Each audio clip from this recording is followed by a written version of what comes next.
Good morning, everyone. Bright and early, 9 o'clock, Wednesday, May 1st. Welcome to our special session board meeting to focus on budget. But before we do have one action item. So we'd like to start with a call to order. If each supervisor could please introduce themselves. District 1. Good morning, everyone. Thank you for those online and for the staff and those that are present. Appreciate seeing everybody here this morning. And my name is Patrice Horseman. I am the supervisor for District 1. So thank you. Thank you. Good morning, everyone. My name is Jeronimo Vasquez. I'm supervisor for District 2 and current chair. And I just want to welcome all of you here this bright and early Wednesday morning. Thank you. District 3. Good morning, everybody. Adam Hess, District 3. Thank you. District 4. Good morning. Thank you, everyone, for being here. Judy B. Gay, District 4 Supervisor, current Vice Chair. Thank you. And then online, we have District 5. Good morning. I'm Lena, and I am almost there. And I am the County Supervisor for District 5. Welcome. Great, thank you. And since this isn't a regular board meeting, we don't do the Pledge of Allegiance, so we'll move right into our action item, which is consideration and possible action to approve an independent contractor agreement with Tinkertopia in the amount of $400,000 to develop a STEAM training program with the opportunity to learn an Amazon Web Services certification. And with that, I'll hand it over to staff.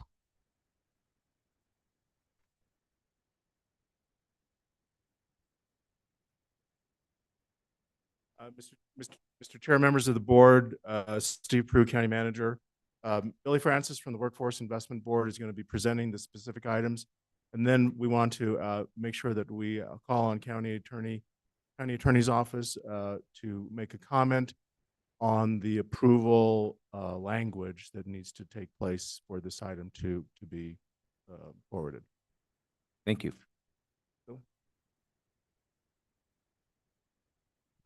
Good morning, Chair, Vice Chair, and board members. A couple of months ago, the Department of Economic Security afforded each local area opportunity to expend $10 million that they had at the state level.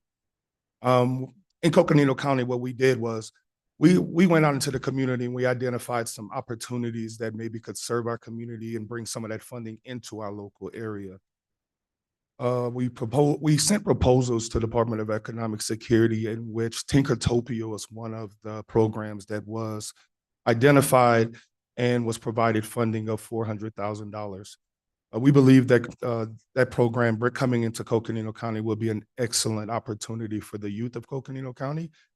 It's going to allow them to get the hands-on training they need, the short-term training they need so that they can get the high demand skills that they could acquire in the short-term training. We believe that what Dr. Alice is trying to do at Tinkertopia will not only be something that is going to be beneficial to our community with the $400,000, but I believe the longevity of this program is going to continue to serve the youth of Coconino County moving forward. Thank you. Are there any questions by board members at this time? Supervisor Horseman. Well, I know that this is a time-sensitive grant that needs to get accomplished. Is there any reason why it didn't come sooner so that we could get this money in the hands of the kids sooner? Absolutely, Supervisor Horseman. When we got the funding from the Department of Economic Security, there was some things that the proposal right back to the Department of Economic Security to have it rewritten and have the money come directly through the Workforce Board. When we first got the funding, we thought it was going to go directly to Tinkertopia, so we were going to just work with the county on that. And then when we got it back, we had to put it through competitive process when the money came through the board as we pushed it through the county. So that's what took a little bit of time because we had to go ahead and do the right processes once it came through the Workforce Board and not directly to the vendor. Thank you. Are there any other questions or comments? Supervisor Horseman. Yes, I'd like to make a comment. First and foremost, I'm so glad that we brought this and thank our county management for getting this to us as part of a special meeting. I think it's really important. I think it's a wonderful opportunity for our community and the kids in our community. And I so appreciate all of the efforts of Tinkertopia And Dr. Alice has been absolutely stalwart in our community and making sure that we were there for our kids and for STEM, after school STEM programs. And, you know, quite frankly, just working in the event this last weekend, for example, with STEM City. There you guys were with the kids all around your table. And I want to tell you how much we really appreciate all of your efforts in our community and the great job that you do for our kids. So thank you. Thank you for bringing this to our attention. We did not know this. And once we did, we immediately got hold of our county management. We really are appreciative that we were able to get it done for you. And I hope, I know it's a shortened time window, but I know you all can do amazing things. So go get them, and thank you so much. Thank you, Vice Chair Begay. Yes, good morning. Thank you, staff, you know, and also the county manager and his staff. Thank you for really going out after grants, you know, for our community, especially the students. I think, you know, that's where they they need some uplifting, they need some nourishment, they need, you know, some education, they need participate, anything, communication, you know, in order to find themselves and lead them into adult lives. So I just want to say thank you so much, you know, for being there. I enjoyed being over at Fort Tut Hill with the event going on over there. I think all of us were there as board members. So thank you so much, you know, and I think that's a good opportunity and the funds there. So, you know, we just have to move forward with that. Thank you. Yeah. Oh, the only other thing is that, you know, we just want to make sure that, there's compliance that needs to be done. We like to make sure that's done. Thank you. Absolutely. Thank you. Supervisor Hess. Thank you, Chair. Yeah, I like this grant. This is very interesting. It's gonna be great. I think the youth foundational development is key to success, and I really think this is gonna unlock a lot of potential in our community. And I'm really glad to support this. This is awesome. I really appreciate it. Thank you. Good luck. Yep. Supervisor Fowler, would you like to make any comments?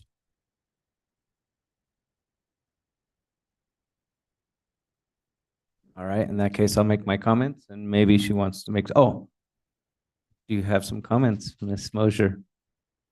Thank you, Chair.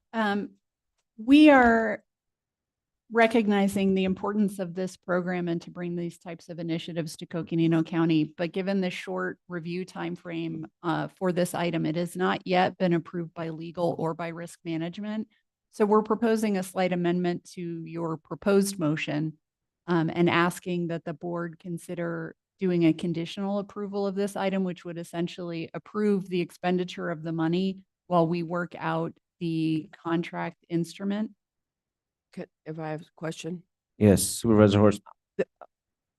Okay, I'm concerned because we want to make sure this money gets into the hands of Tinkertopia immediately. As long as they're able to go forward while you're working out the terms, that would be fine. But we obviously want it done right, but there's been a lot of delay already on this. And so I would like to have Tinkertopia leave here today knowing they can immediately start this program under this grant. Thank you, Supervisor Horstman. I think that would be fine as soon as risk has the insurance documents in place. And I don't know, I haven't heard from risk management. I don't know what the concerns are with risk. From a legal standpoint, that would be fine from our department. That's good news for me. And can we get risk management to, and maybe they've already done it. Maybe they've already done it. I mean, it'd just be great to get that. And if we could get back to Tinkertopia today on that. So we want you to get this project and this grant going forward. We know it's already a very shortened timeline. Yes, thank you. In that time, Supervisor Fowler, are you with us? Would you like to say anything?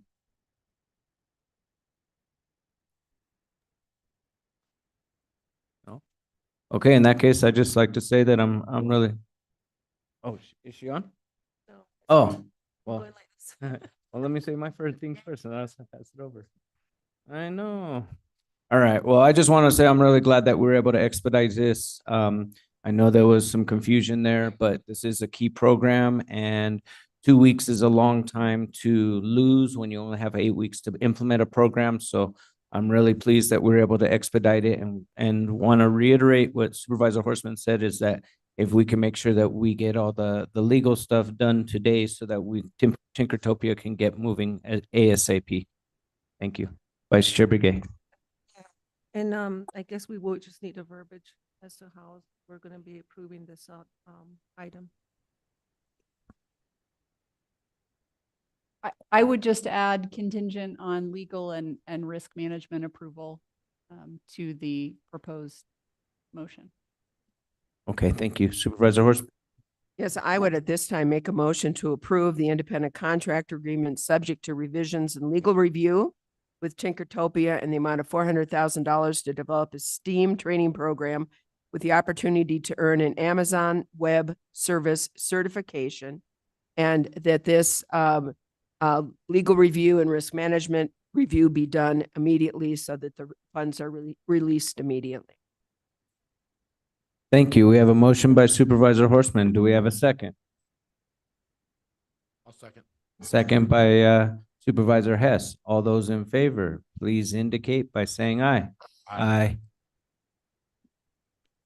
Motion passes. All those present voted aye. No nays. All right, in that case, please move forward. Are there any other comments? Oh, Supervisor Fowler?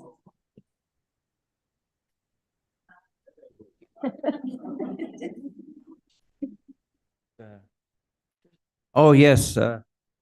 Would you like to come up and say something? You're welcome to address us if you'd like, but you don't need to. Yes. We don't get you to have you in our house often, so it's great to see you. Thank you. Oops. I'm sorry. There we go. Good.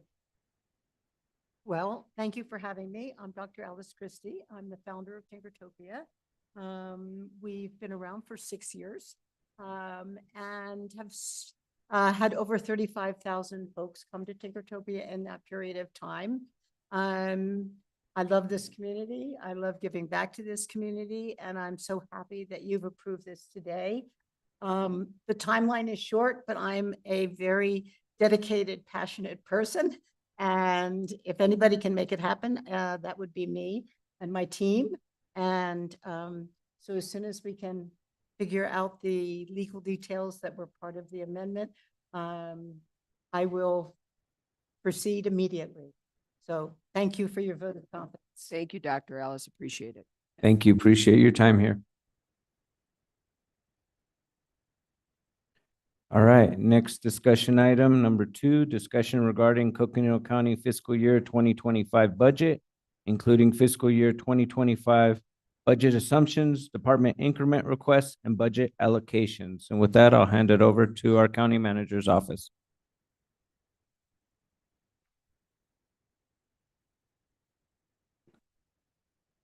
Good morning. Thank you, County Manager Prue. Thank you, Chair Vasquez and members of the board.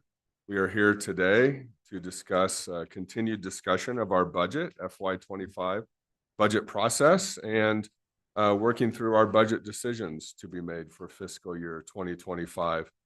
To begin, Corey Ringenberg just handed out some materials, and so we wanted to ensure that you, the board, have all the materials as we work through the day.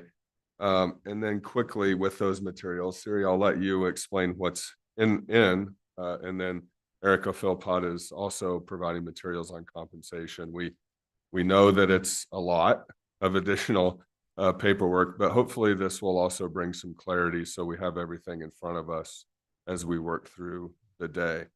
So we'll start with our state budget impacts and have a bit of a discussion on that and what we can be anticipating. And then we will jump into our budget assumptions, and some assumptions that are included in the budget are compensation pay plan as part of the pay fund, consumer price index increases, CPI, other underlying assumptions, discussion of Division 7 and the court discussion that took a bit of our time at the last board meeting. And we need to spend some more time with that as the funding that's available, and then increment recommendations. And so, and then capital debt. So we know that we have done some debt financing as part of our budget management, as well as expenditure limitation management last year. We'll give you an update on where we are with that capital debt financing and the forecast for how that looks going forward. So with that, Siri, do you want to talk about the materials that we have in front of us? Yes, thank you. And thank you, Chair and members of the board. So just before we get started, we're mostly going to be working off of the slides that will be on the screen and that you have a printed packet of slides. So the big packet that looks like this are the slides that we're working off of today. But for additional reference, Andy already went over a little bit, and we'll come back to that as we look at our first slide and the layout of the rest of the day and the rest of the process. One thing you have is the budget planning agenda and discussion plan. It looks like this. It's one piece of paper that has today's date and then it has our future dates, just to outline the topics and how we plan to get from where we are today all the way through our tentative adoption on June 4th. So that is this page. You also have additional reference materials that as a result of the work that was done last week on Friday. One of those items is the full budget resources and recommendations. So you'll see a paper that looks like this. It's a single white piece of paper that has all of the assumptions together in one place, including those state mandates and the CPI and compensation, along with the recommended increments. So it pulls it all together and it's sort of where we landed, if you will, last meeting. So that one looks like this. This is for your reference. We also will have a slide without numbers with just topics. So if you wanted the numbers on everything, again, it looks like this. It's the full, okay. And the last thing you have for reference is the color-coded one. So this takes that full increment list from your book that you already have, and it lays it out in a way that sort of highlights where each increment lives in terms of a classification. So it's a 2-page stapled document. It says FY25 increment request general fund. And you can see in a light green, we've highlighted those that are recommended. We also have things in gray that are already funded for fiscal year 25. We talked about this last meeting, where there are some increments that were requested to continue, but they're actually already funded this current fiscal year. So that's just to help you identify those. We also had some for additional discussion. We will have a slide on that as well, but just to help you identify the ones that were pegged for additional follow-up, those are in orange.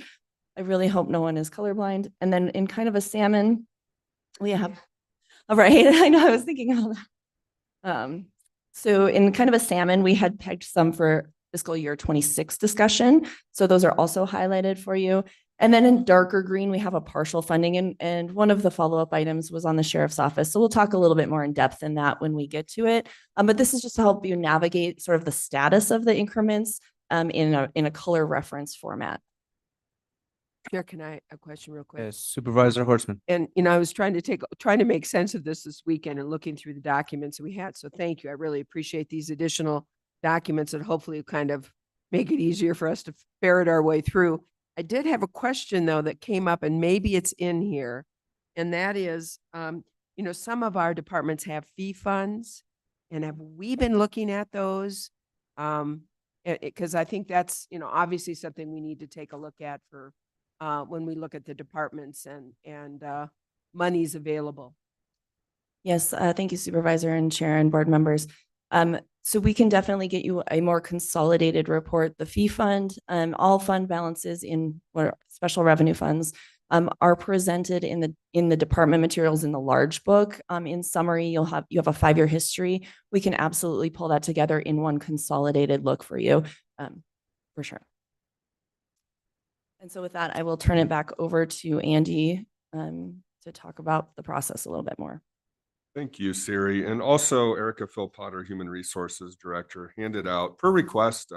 Vice Chair Begay had asked for this at the last meeting, the vacancy report.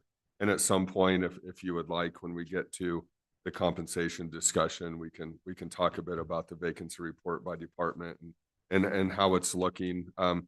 The vacancies are a bit down from what they've been in the past due to several factors that we've talked about, but just wanted to call that to your attention as well. And thank you, Erica and Human Resources, for compiling and providing that material. So with that, we will focus on working through our agenda for the day. Our current financial reality, as we know, and this is material, and these are things you've heard before. the expenditure limitation. And in 1980, the state of Arizona made a decision to limit our expenditures at that point in time. Growth for the expenditure limitation is based on both population and consumer price index. And as we know, here in 2024, population growth and consumer price index has far outpaced. And so we are now limited in what we can expend to provide services to both our residents and our large visitorship here in Coconino County. Mandated cost increase. We'll talk about a bit about this with the state budget impacts, but we know the state is in budget deliberations right now, and we as a county preparing ourselves for those mandated cost increases for mandated services that we provide, like Title 36 and Arizona Long-Term Care System. We know that we have no new revenue sources or authority, and so we are capped on those revenue sources, particularly at the property tax level. And in fact, because of truth in taxation plus 2%, that in essence is really driving our rate down. And mind you, the lowest tax rate in the state of Arizona is held by Coconino County. So that really limits the revenues that we can generate to provide services. Secure rural schools and reauthorization that is currently unauthorized. We ran into our superintendent of schools last night at the comprehensive plan workshop, Cheryl Mango Pageant. She's fully aware of that and prepared to help us along with the board, advocate for that reauthorization, as we know that that's severely needed. Part of that, there was a discussion about that breakdown between roads and schools, and she said her office has been doing research on that as well. So we'll continue to explore that conversation. The state budget deficit, again, the likely impacts, cumulative impact of inflation. We know that goods and services, the cost, pre-COVID 2019, $100. Now with inflation cost of just under $125. So in essence, a 25% increase in cost for goods and services over that 5-year period. 2019, thank you for, but 25% over that 5-year period. And a lot's happened over that period, particularly the COVID, the economic impacts of COVID, et cetera. And then economic correction. So the premise of our 10-year financial planning process has been to account for a 2-year recessionary period for every 10 years. Interestingly, we haven't had anything called a recession. We've had COVID. We've had some a downturn during that time in fiscal year 21. But then we had some positive economic growth and some revenue growth associated with that. So I think we believe a lot of people are concerned about what the future holds and the unknowns. And there's a lot of instability in the world. And so how are we positioning ourselves to be stable in an environment that is a bit troubling? And so with that, the next slide, potential state budget impacts. So we anticipate increases to additional unfunded mandates, state shared revenue reductions or redirections, probation staffing and operations, and then other state funded program or grant reductions. And so we want to thank our government affairs team. They continually have on the airwaves through our connections, the state deliberations, whether it's on a large scale conversation like the abortion issue, or now diving into the state budget conversations. And so we continue to be diligent and ready to advocate and prepare you as a board to advocate as needed and necessary on behalf of the county to prepare ourselves against any state budget impacts. Are there any questions on the state budget impacts or anything that you'd like to discuss on that? Supervisor Horstman. I know this is asking you to look into a crystal ball. Do we have any idea when we might get the state budget? Gregory, do you have a crystal ball or at least a magic 8 ball or any spheres or anything? Yeah. I have a few observations, but not a crystal ball. Right now, with the Senate taking up the abortion bill that came over from the House last week, they have to read the bill on 3 separate days. So they're only meeting on Wednesdays. So that puts us to this week, next week, and the following week, May 15th, before possibly that issue gets resolved. Budget negotiations are underway. Karen Cruz did meet with Kelsey Jantz, the majority House Appropriations staff, on our behalf, emphasizing the need to manage the state budget without putting it onto the backs of counties or local governments. So those conversations are happening with our contract lobbyists at this point, and we're continuing to monitor that. But we expect at this point, probably a budget in late June, consistent with the past 2 years, but we'll see what happens. We continue to monitor that. Supervisor Fowler. Thank you for the update. I was just gonna ask if we need to go and advocate on behalf of our counties. I know CSA most likely is out there. I'm really happy to hear that Karen's there as well. So I figured that, but I just wanted to just follow up like Supervisor Horstman. Thank you. Yeah, at this point, it's leadership conversations. We've been down there, we've advocated, they're well aware of the issues in terms of the counties. And so at this point, and until we have a shift in what's going on in the Senate, we're well positioned right now. We're certainly are looking at setting up meetings in May when we're down there on May 16th with CSA if needed. I know we have the governor's office following up on another issue that we need to meet with them about, but we'll continue to monitor the situation. But at this point, the members are consumed with the abortion issue, and Karen is advising that we work it with staff and our contract lobbyists. And then once we have some more clarity, we can certainly mobilize letters and bring the board down to get in front of our legislators to make the case of how the state needs to manage its budget without putting it onto the counties and cities and towns. But Gregory, standing ready? We are standing ready to forge forward, and we always are. We're ever vigilant. right now is watching the JLBC. They're having a meeting today. The House is convening, so we have people monitoring right now what's going on at the JLBC level, and we'll provide a report out on that meeting that's occurring right now. Thank you. Thank you for that report.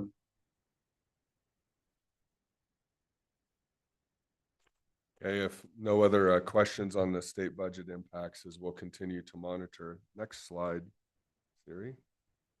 The funds available. So as we've worked through the process, we've identified that there is about 1 million in one-time options for one-time increments. With that, Siri has provided a sheet with what's currently listed in that, as well as some continued discussions that we need to have. We also know that recurring requests are modified to limited term funding 2 to 3 years. So our options today: revisit additional increment requests mid-year after the state budget and expenditure limitation issues have been addressed. So, but with that, the conservative recommendation is that we work with that 1 million to ensure that we are positioned well for the future. Any questions with that? No, I think we're good. Please continue. So key assumptions with that, the unfunded state mandates, for example, we know the Title 36 at 760,000 will be impactful, as well as the long-term care system at $500,000. We know that there is a state mandated elected official pay adjustment, and we are recommending that we continue the compensation fund plan for the balance of our employees going forward at the 2.5%. 10% department CPI, in which you have a handout for that as well, and how CPI will be distributed, that 10% through departments. We also, per conversation that ensued last Friday, looked at the CPI increase at both 8% as well as 12%. So kind of a 2% variation, 8, 10, and 12, based on some conversations that you, the board, had last Friday. So we wanted to show that those impacts as well and those options. Election funding with the recorder, the elections department, Esler Musta is here.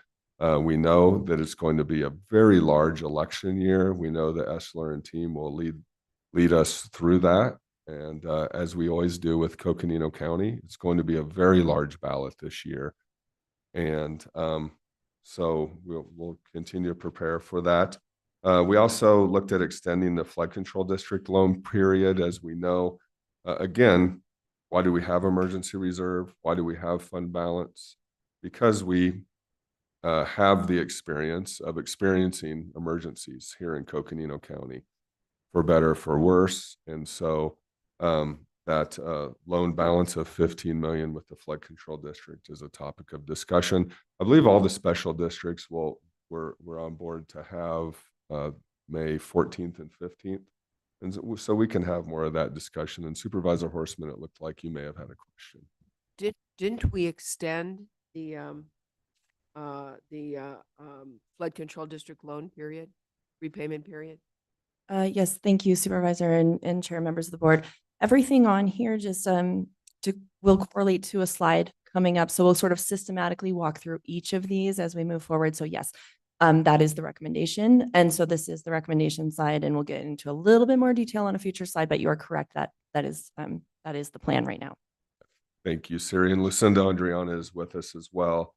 And again, we're fortunate to have our financial planning process and the general funds available to address the plethora of emergencies that we've faced since 2019 and to today with the fires and subsequent flooding.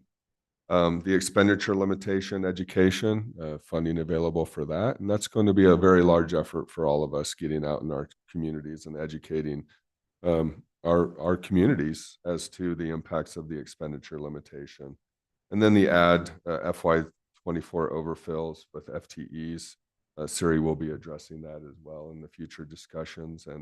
And then recommended increments, focus on maintaining staff and programs. So with the ARPA dollars, for example, we were able to provide some very good service in our community.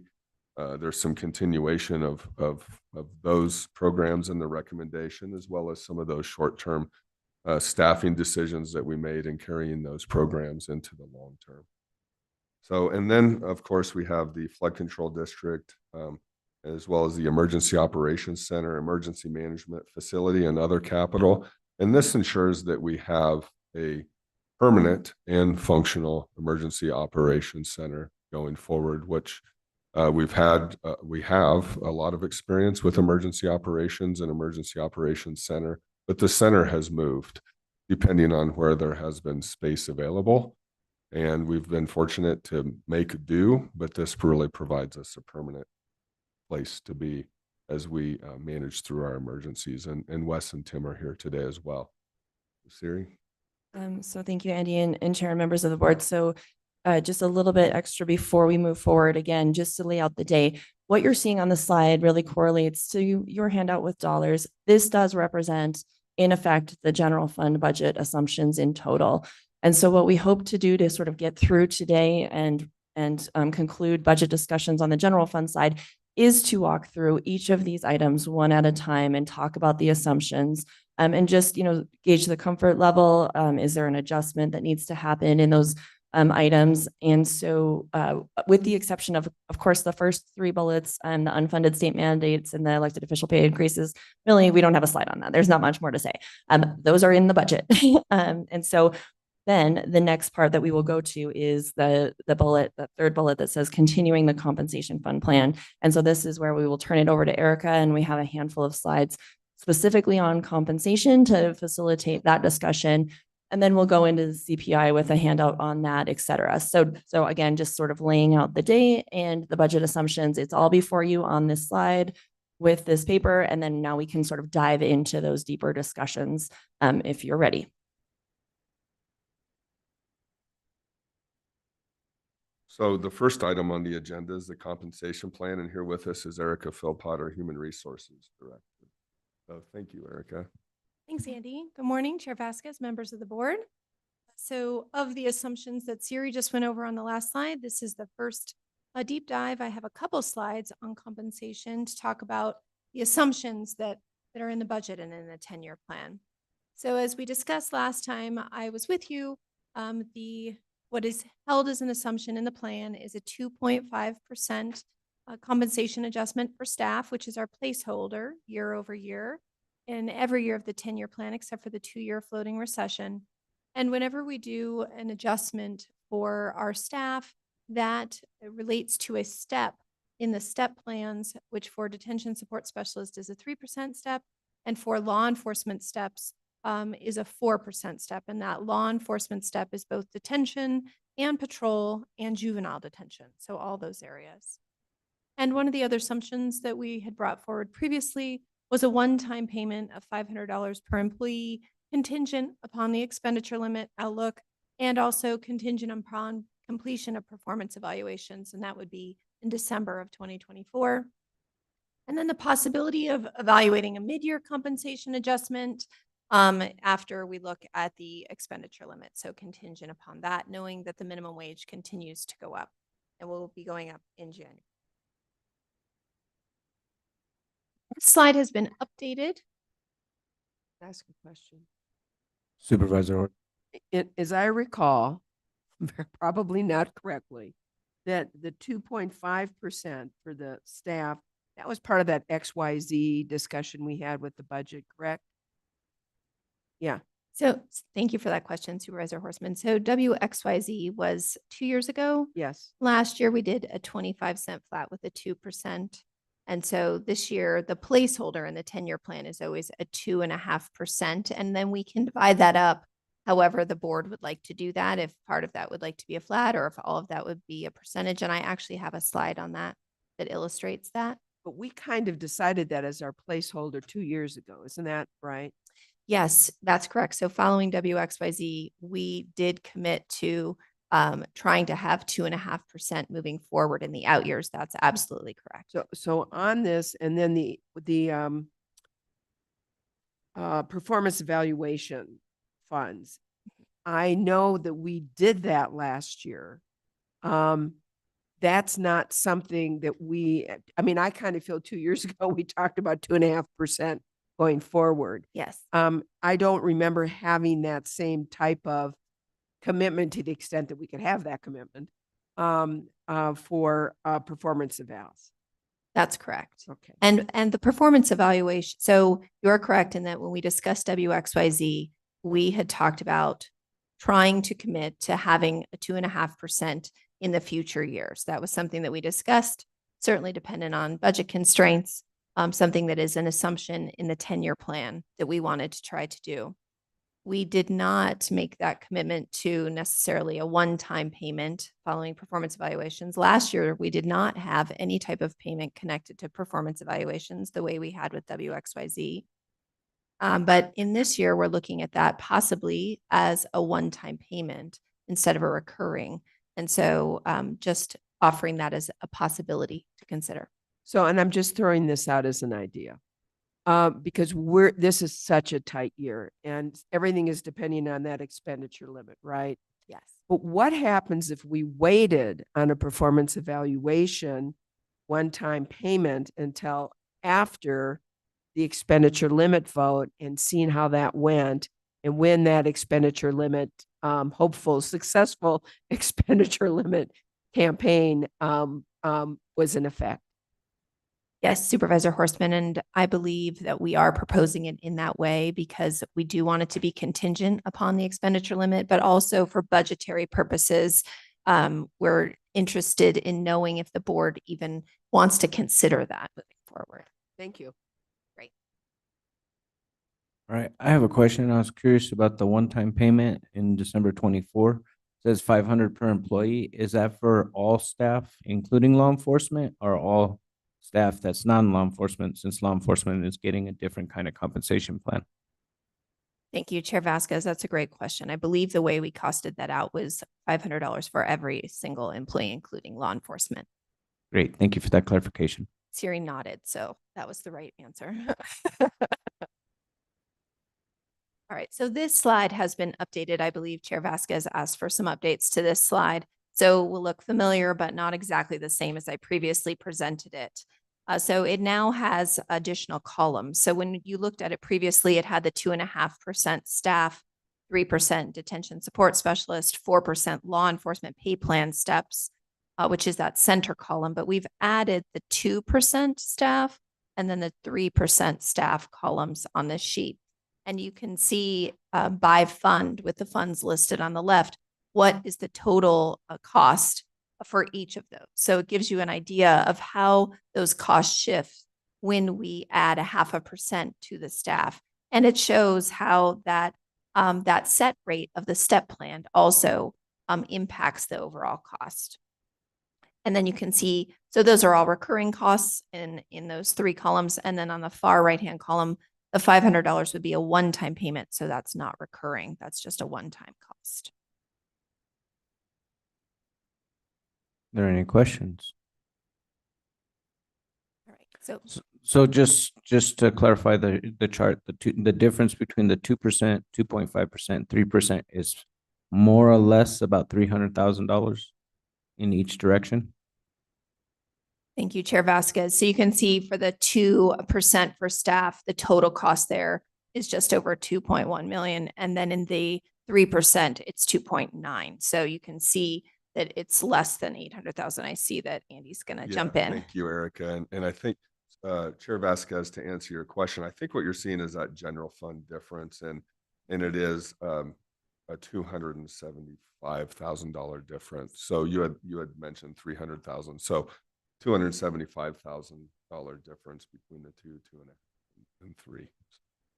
And Staff recommended the 2.5 because that's kind of the sweet spot. Whereas, just so I understand this right, if we went to a 2% staff compensation plan, that would increase general funds that could be used elsewhere. Or if we went to 3%, that would reduce by that amount of general funds so that we could use elsewhere. Hence why 2.5 is kind of the sweet spot.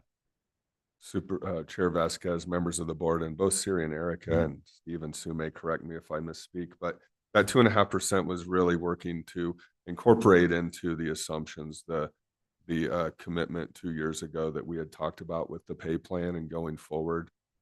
If we are to reduce that or increase that by 0.5%, then that is an impact on all funds, but the general fund is what we're really looking at. And so let's say we chose to go forward with 3%, then that 275,000, we would then work to find those funds, know that those are recurring funds.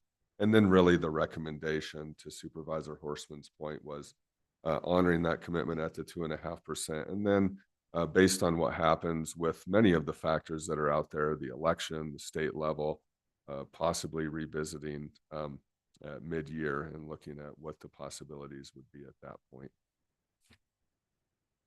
Okay, thank you. Vice Chair Brigay. Thank you. I just have a question. I think we were talking about last week about some of the people that were in the lower scale. I was wondering how we're going to address that. You know, we were trying to, right now we're thinking overall 2.5, and that really doesn't help, you know, the people that need to get their share of that need to get on the pay scale. So that's one area that I have a question on. And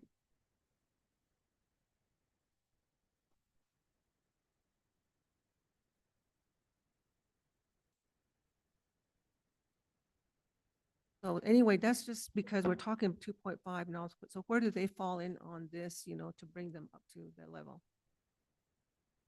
Great. Thank you, Vice Chair Begay. So we do have another slide that will help to illustrate that. And when we do any type of flat amount, it does help the people in those frontline grades. And also this year, we did some reclasses to help move people out of the lowest grade and push them deeper into the grade structure. So we are very committed, and the board has been incredibly committed over the last several years, the last 3 years, where we've had flat amounts. 3 years ago, we had a mid-year adjustment of $1 an hour with a 3%. 2 years ago, we did WXYZ, and last year we had a flat amount of 25 cents with the 2%. So you all have been incredibly committed to our frontline staff, and we continue to make strides in that area. The reclasses were another way to do that. So, but certainly I know that it's something that's always very important to you, and happy to show that and illustrate that on the next, I believe on the next slide. Are we ready? Are we ready to? Okay, perfect. Oh, did you want to add? Okay. I didn't want to rush if anyone had any additional questions. So this Yeah. slide. Just Yep. as you're going along, I Mhm. think, you know, how many of those people are in those grades, I guess. Okay. How many people? Thank you. I have that.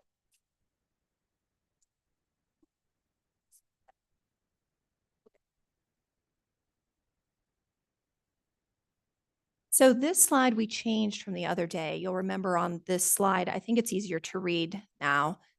It had 3 kind of charts, and we tried to clean it up into one chart. So hopefully this is a better layout for everyone.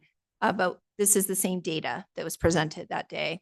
And so the chart on the left previously had shown the law enforcement pay plan. We took that up off this slide to clean that up. And we've just added that note in the bottom right box. And then the 2 other charts we've added top to bottom so you can see them. So on the left are the grades. And the next column over is what a 2.5% merit looks like. And it shows what the average amount is for each of the employees in that grade and what the total percentage is. So you can see that first section, 2.5% all the way down, the average at the bottom. And on the next 2 sets of columns, you see that that's a 1.75% compensation adjustment and a 25 cent an hour flat amount.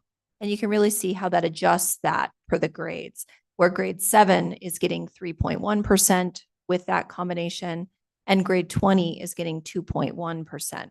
And something that I look at also too is that our managers start in grade 13 particularly. And so when we're looking at middle management, where are they falling? So we have managers primarily in grades 13, 14, and 15. And so when you look at that, where are they falling? And then the third scenario that we presented the other day was a 1% compensation adjustment with a 50 cent an hour flat amount. And you can see how that adjusts those percentages in the far right-hand column, with grade 7 getting a 3.6 and grade 20 getting a 1.7. And our grade 13 is at 2.6, and then 2.5 and 2.3 for those middle managers. Now, getting back to Vice Chair Begay's question, there are only, it's a snapshot in time, between 3 to 8 employees in grade 7 right now. And so I'll go with the slightly higher number that I had the other day, because that was on the slide I presented the other day. So grade 7, when I presented that, had 8 employees. Grade 8 has 36 employees.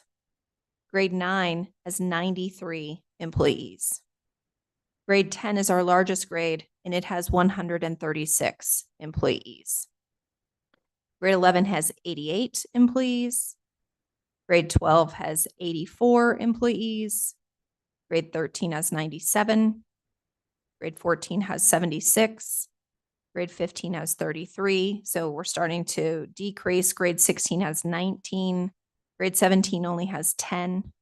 Grade 18 has 15. Grade 19 has 7. And grade 20 has 3 employees. Now, these are not all the grades. You'll also remember that we have grade A, which are attorneys. So we have some attorneys that are not accounted for on this.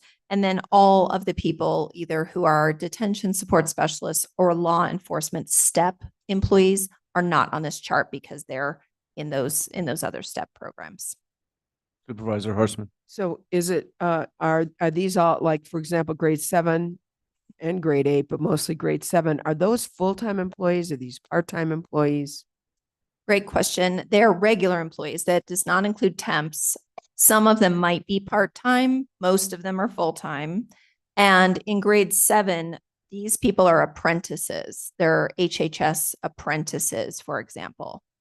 So they're entry-level positions, and they are also, grade 7 includes community aides and Meals on Wheels drivers.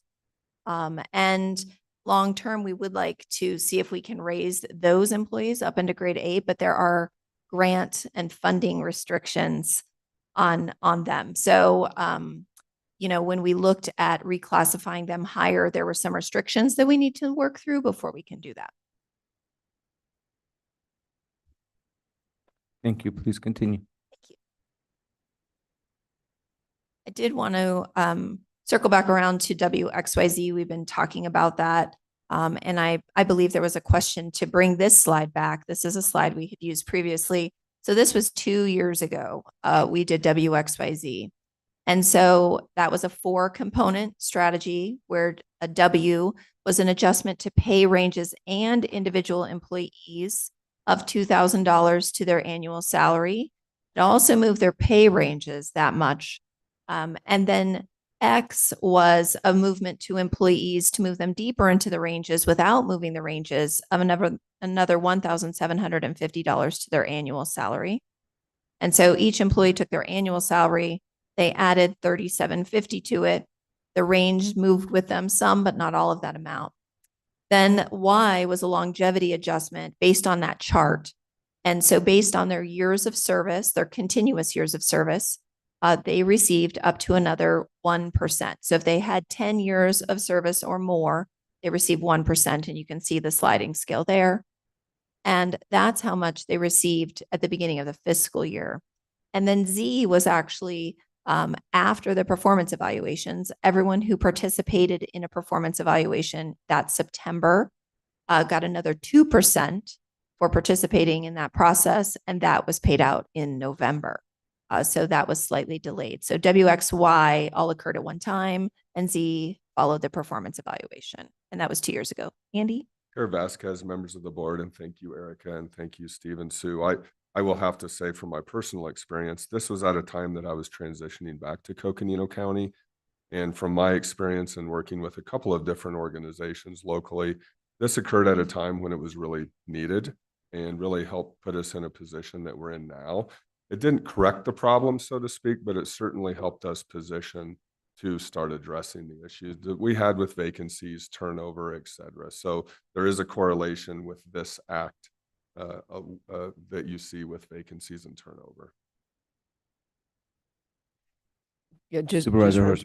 and that's what I remember about WXYZ. It was a recorrection. It was basically bringing us into, I think we were hopeful that we would be very competitive. It was also dealing with some of the inequities, especially at these lower ranges. So, you know, WXYZ was a big change and a commitment for us in terms of the compensation. And that's where that 2.5 came in, you know, moving forward is what I recall with it too. So thank you. This clarifies my somewhat faulty memory. So thanks. Thank you, Supervisor Horstman. And I think when we look at that $2,000 with W, $2,080 is $1 an hour. So the ranges moved and the people moved almost $1 an hour just on the Y alone. And that really helped us, especially in those frontline grades, those lower grades, to help move people. That amount, a flat amount that we did between W and X really did help the people that were making the least in our structure. And the board was so committed to that, and I'm so thankful that we were able to do this. And Erica, Chair Vasquez, members of the board, and while how do we say it? The horse is still running, so to speak. The consumer price index, et cetera, are the economy is doing what it's doing.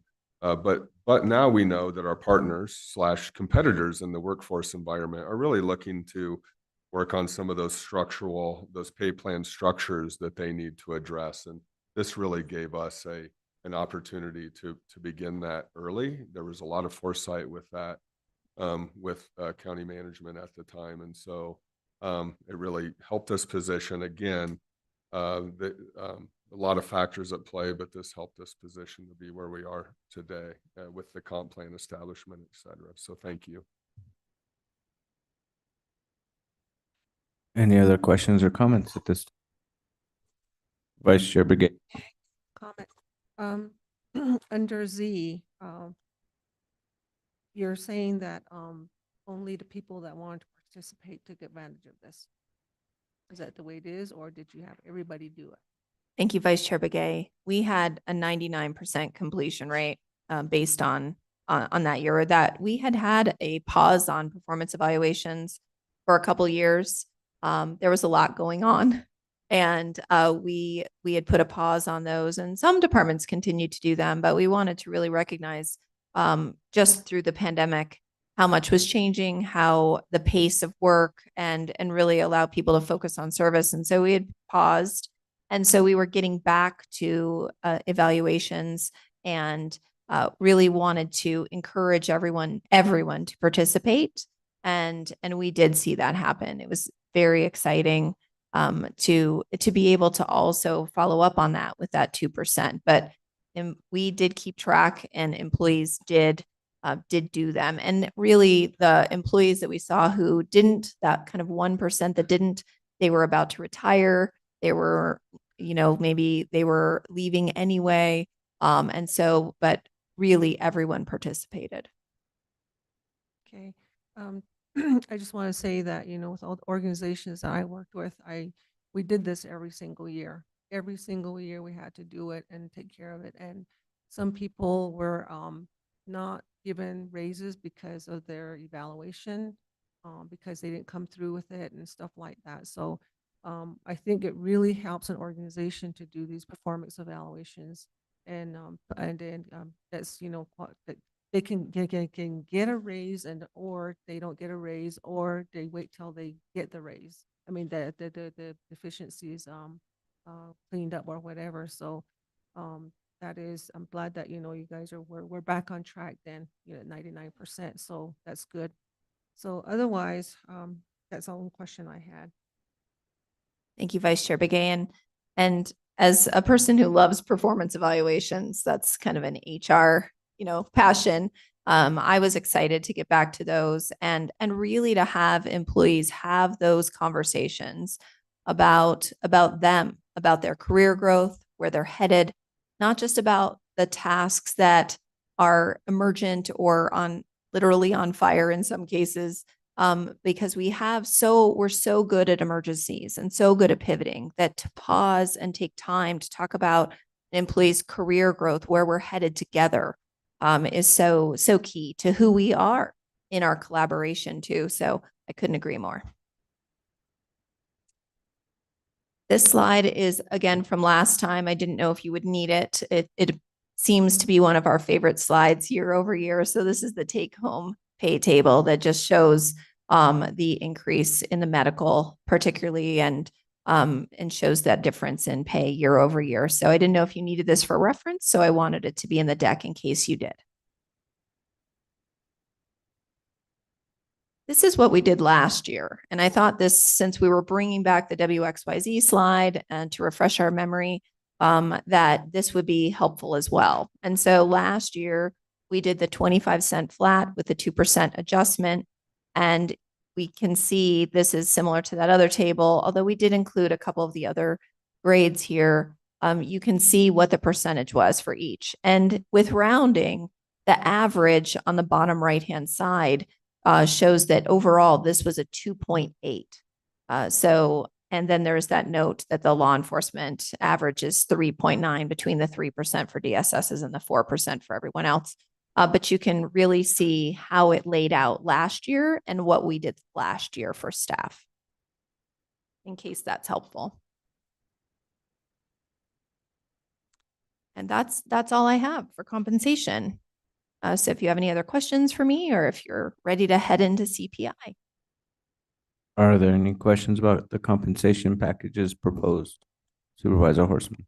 Just for clarifications on the reclassifications, that was something that went across all departments. Is that correct? Thank you, Supervisor Horseman. I believe there were only 2 departments that didn't have anyone in the administrative specialist track, as we call it. So administrative specialist 1, administrative specialist 2, which became public service specialists. I believe there were only 2 departments who didn't have anyone. Their lowest admin person was a business manager, and we did not reclass the business managers. They had been reclassed the previous year, actually. And so, but across all the other departments were people that were in an administrative role and the administrative track, and those all got adjusted. And so I don't believe it could have been more equal across the departments. When we reclass the business managers, for example, not every department has a business manager. And so those had already been done, and then we did the rest of the administrative track. And it was a brave undertaking in that sometimes when reclasses are done, it's just in one or two departments. This was a very complex reclass in that it did touch all but two departments. I believe emergency management was one of them. They don't have any administrative track. And then IT only has a business manager. They don't have any administrative track. Just another question. With that reclassification, how many employees were reclassified? Just total? under 400. Thank you. And most of them got either 25 cents flat an hour or 50 cents flat an hour. And since we last spoke last Friday, I did look, and the average between those staff ended up being like 39 cents when you crunched the people who got 25 cents and the people who got 50 cents. I had said it would be somewhere in between those numbers, and it was a good guess. And of course, that reclassification helps moving forward, which is the whole Absolutely. intent and purpose of doing it. So Yes, the goal, so we do reclassifications on an annual basis for those jobs that are furthest away from market. We're looking at market data to see which jobs are furthest away from market. And a good example of that in the reclasses, in addition to the admin track, the operators moved because they had gotten away from the market. So those CDL operators in public works.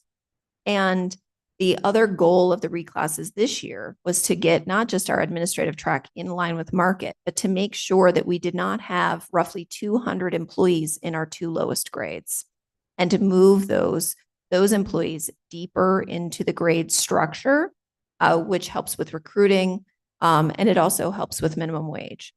So really wanted to do that across the board. Supervisor Fowler. Together.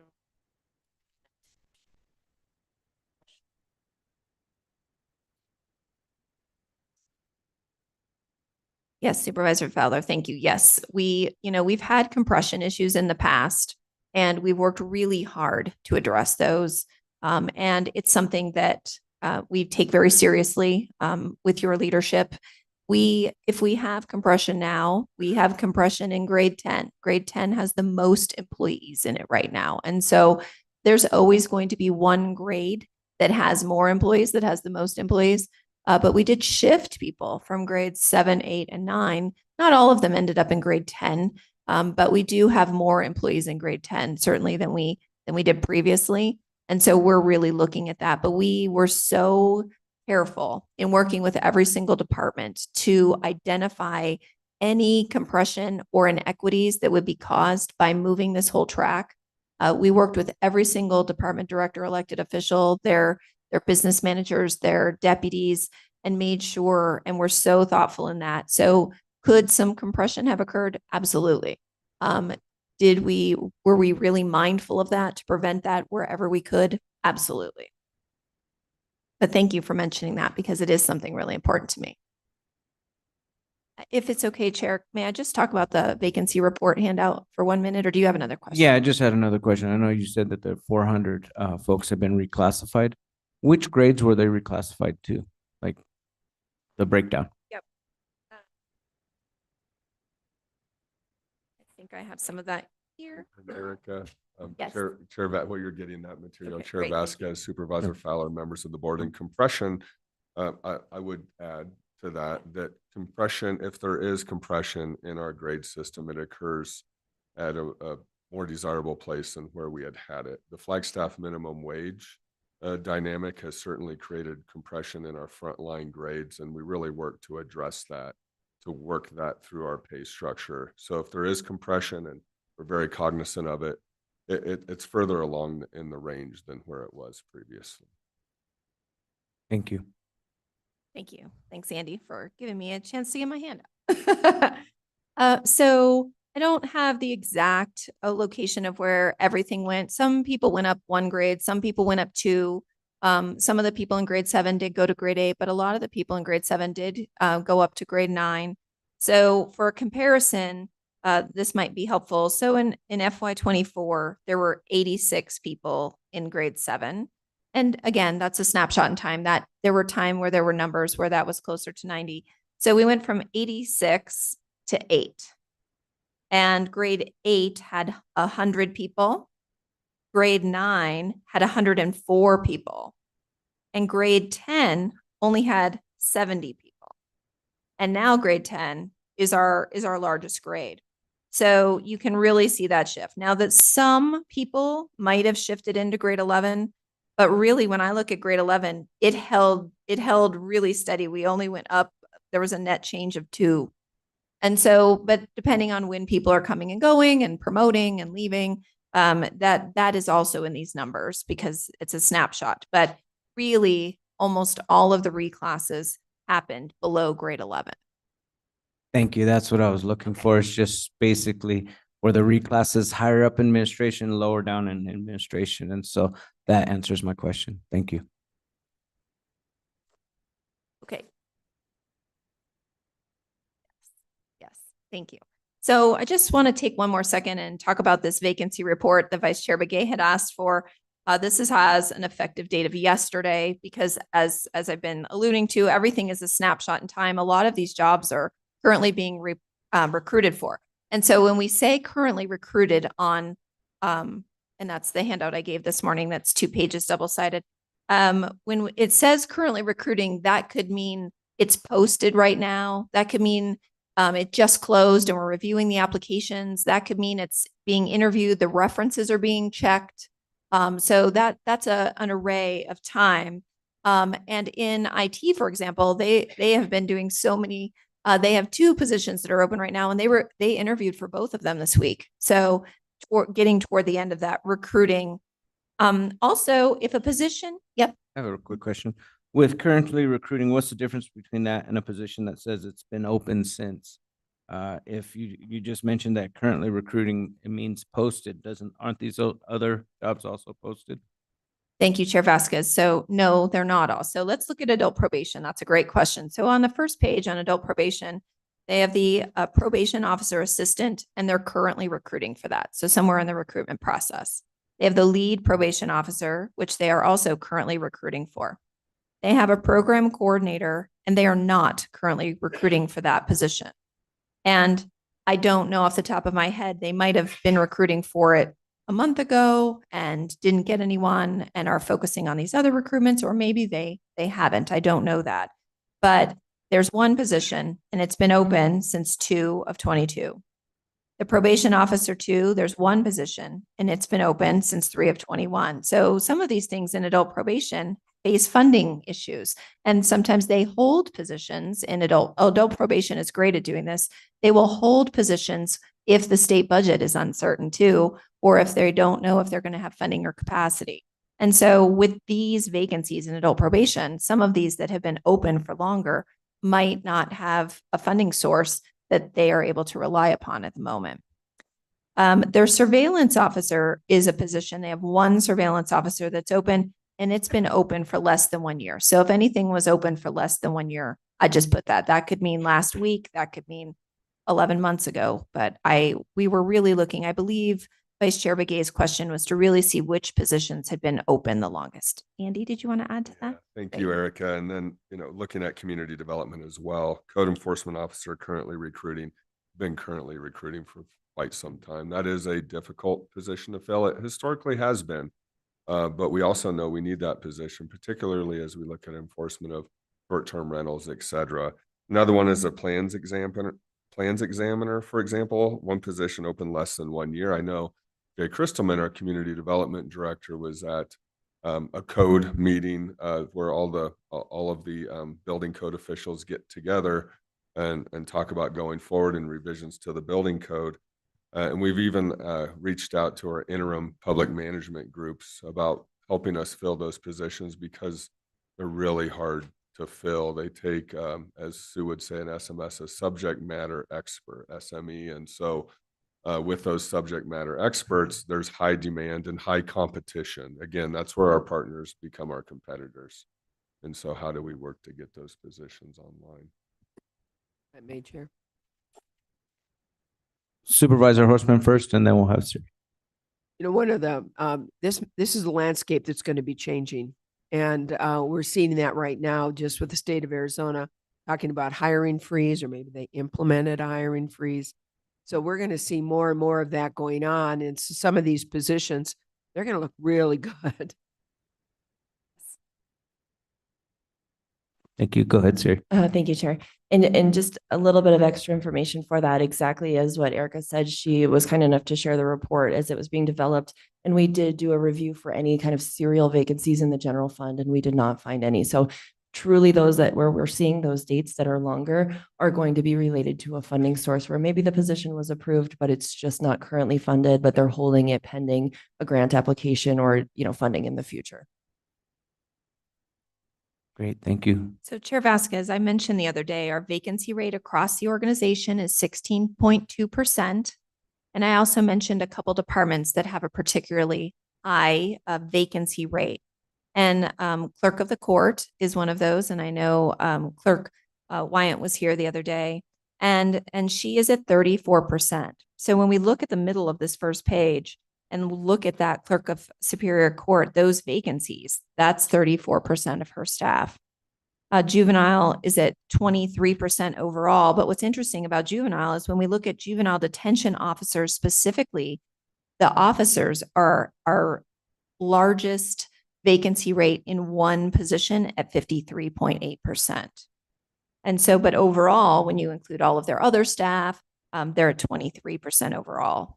The sheriff is at 19.6% vacancy rate overall across the entire department. But when we look at DO1s, they have a 44% vacancy rate, and DO2s have a 34% vacancy rate. So sometimes that overall number can be different. Now, the other one that I mentioned was Public Works. They had a 24% overall vacancy rate. And we did pull the operators this morning, and the operator vacancy rate is 37%. So these jobs, I have tried to include on here how many positions, but I didn't include how long every single position has been open. So on Clerk of Superior Court, for example, the third one down is Court Tech 2. They have 3 Court Tech 2s that are open. The one that has been open the longest has been open since 6/12 of 22. So I didn't include the dates of every single job, but just the one that had been open the longest for reference. And thank you, Erica, and Supervisor Chair Vasquez, members of the board. I think when we look at these vacancy rates, the what, then it's incumbent upon us to really drill in, as Erica has done, to some of those specific positions within those vacancy rates and departments and ask the why. And so then in asking ourselves the why, what can we do as an organization to start to address? Detention officers, equipment operators, which is part of it's problematic throughout the entire system with all of our partner and agencies. So thanks. I had one more question. When you were talking about the DOs for Sheriff's Office, I missed those 2%. Could you please repeat those? Sure, Chair Vasquez. So the DO1s are 44% vacant, and the DO2s are 34% vacant. Now, I will say that we've been looking at these numbers the last couple of weeks. So if the sheriff gave you a slightly different number, then they've, people have been hired and people have left, and maybe people have promoted from DO1 to DO2. So there is some variance in these numbers. And I believe when Casey Lightfoot was here, she gave a number for juvenile detention of closer to 55, and my number is 53. So it depends. It depends on when you look. Thank you. So we can send out positive news about these positions and working in the county. Absolutely.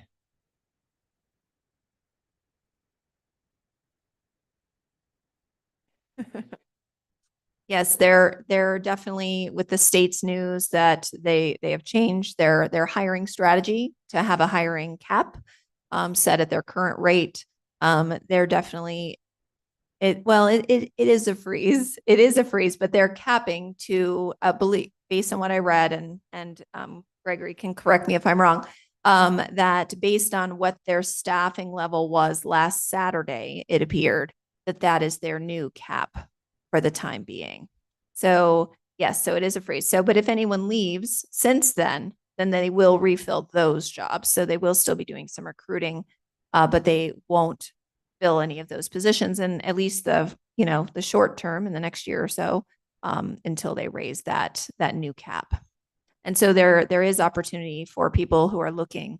And I will say too, to build on Andy's comments, that when we look at DO1, DO2 and detention, juvenile detention officer, and even operator, which part of with operator is the need for the CDL as well. But all of those jobs are 100% in person.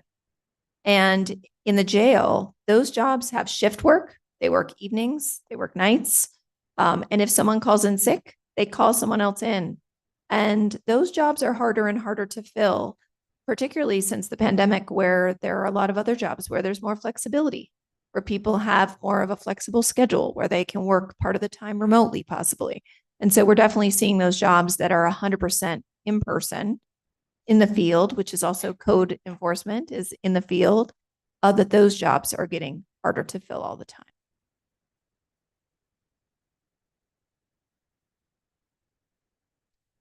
Are there any other questions? Please, Vice Chair Begay. Thank you, Chair. So these vacancies, I had asked regarding if they were in the salary increments that's being proposed in the compensation plan. And I thought they were all funded, but they're vacant. But now we're saying that we need the funding for them in order to hire in those positions. And I see some positions that have ARPA. And so that's going to be going probably. And so I'm just kind of sitting here thinking, so going back to HHS, you know, some of these they have a lot of vacancies. And that's where I had mentioned something regarding their organizational chart, you know, maybe they can possibly classify some of these and then see what the county can do to fund it if we get, you know, some dollars instead of just having them vacant. So that's the reason why I asked for this, you know, how many vacancies are there? When were they vacant? And, you know, and now I see, you know, what's going on with the vacancy. So that's what I wanted to say is, you know, so how do we address these? You know, we can't, you know, put them out there and say we're going to hire or we have jobs, but, you know, so all of these here that are listed there, there's no money tied to them right now, or are they? Vice Chair Begay, that's correct. These are all vacant positions. No one is tied to them at this time.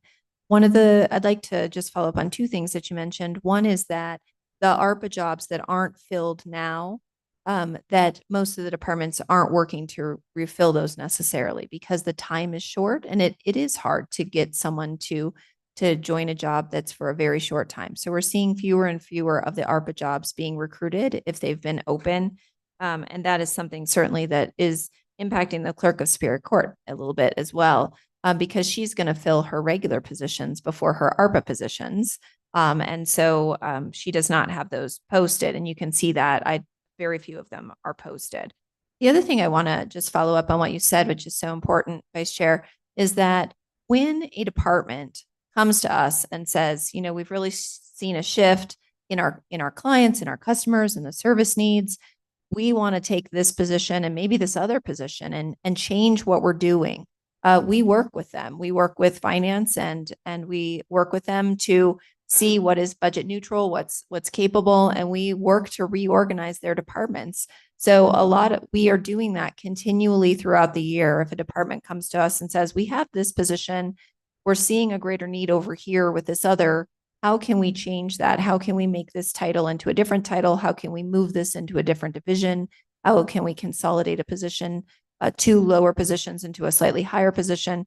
And so we work really closely with Siri and her team to make those things happen so that the departments don't feel like this is it. This is what they have for at least the next year, and that we're helping them solve problems as those problems arise and not waiting for them to wait until the budget season, so that we're taking the pressure off of that, especially if it's something where we're trying to serve the greatest need. So there are areas of improvement, as Siri said. None of these jobs that have been open for a long time are something where there's, you know, not some funding consideration or just hard to fill. And the clerk is another position where they work 100% in person. And if we don't have enough court techs to cover court, we have to call someone in because the court has to continue to have a court tech.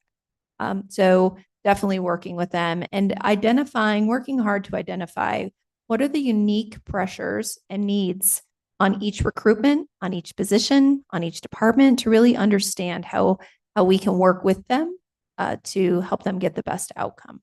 Absolutely. All right, thank you. Are there any questions or comments? All right, please continue. All right, so before I go, I just want to add that on the take-home slide, we talked about the medical premiums are going up 1.5% this year.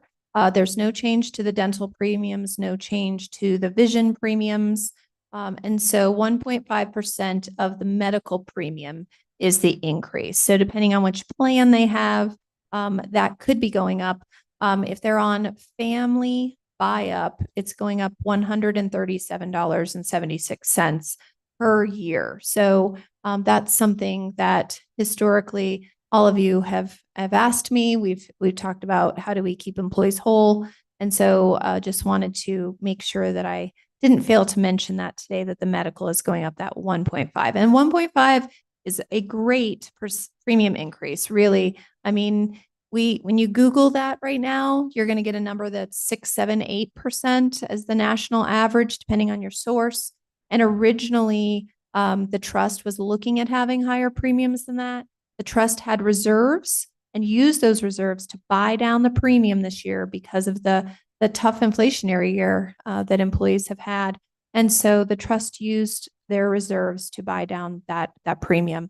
Originally, the placeholder for this year was 6%.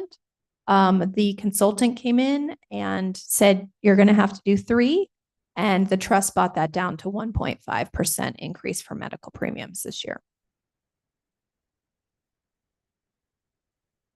All right, thank you. All right. And with that, I can turn it back over to Siri if there are no additional questions for me. Any questions or comments at this time? No? Okay, please continue.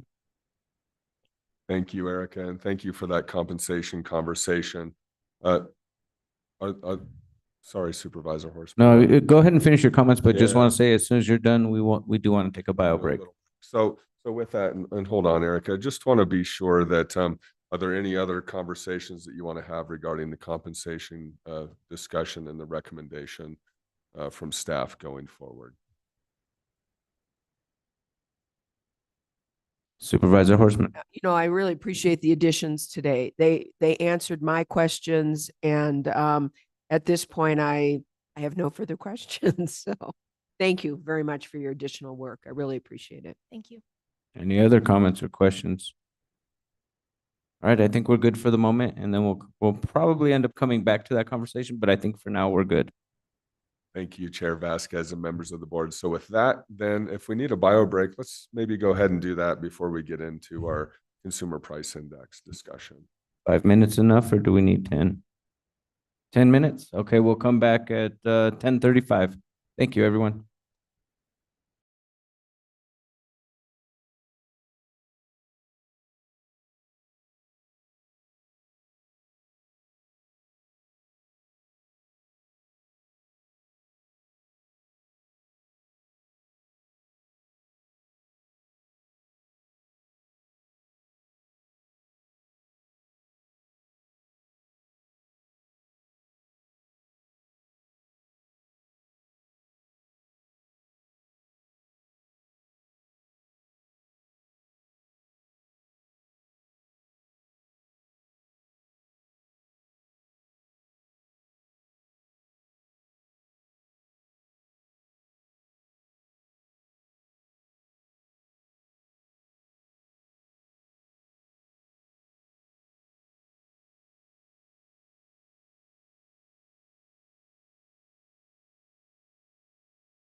a long day, so to respect everybody's time, we'd like to come back to session. And we're getting overwhelmed with handouts. Just kidding.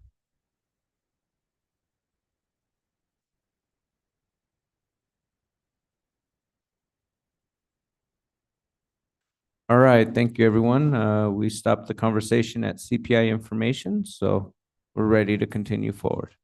Thank you. Thank you, Chair Vasquez and members of the board. So Siri Mullaney has assured us that this is the last handout for the day. Now, can we keep our word? Probably, maybe not, depending on how the conversations go.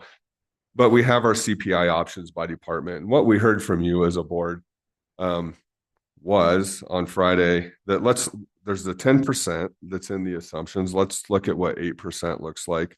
Let's look at what 12% looks like. So the handout that you have is just that.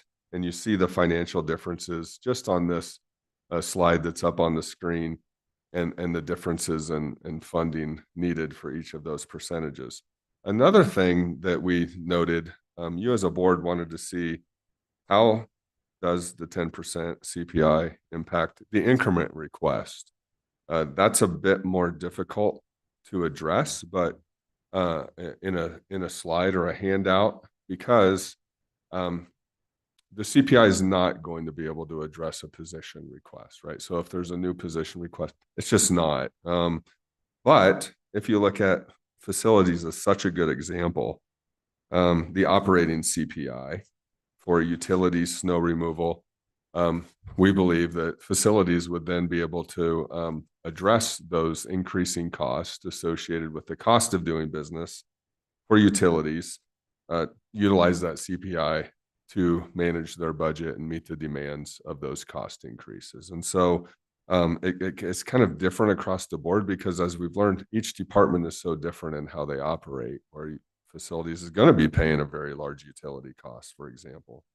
Also, the 10% essentially keeps the budget whole from last year. So we did a one-time CPI cost increase, and that one time in the 24 budget, this one we're currently in, allowed for us, and we were hopeful that we wouldn't continue to see cost increases at that time. We could reevaluate.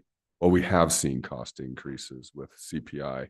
So let's go ahead and make that 10. The recommendation is let's make that 10% amount allocated this year permanent for next year going forward. It doesn't mean we would propose 10% every year from here on out. It's let's 10% on top of that base budget and then go forward with that amount. So Siri, what did I miss?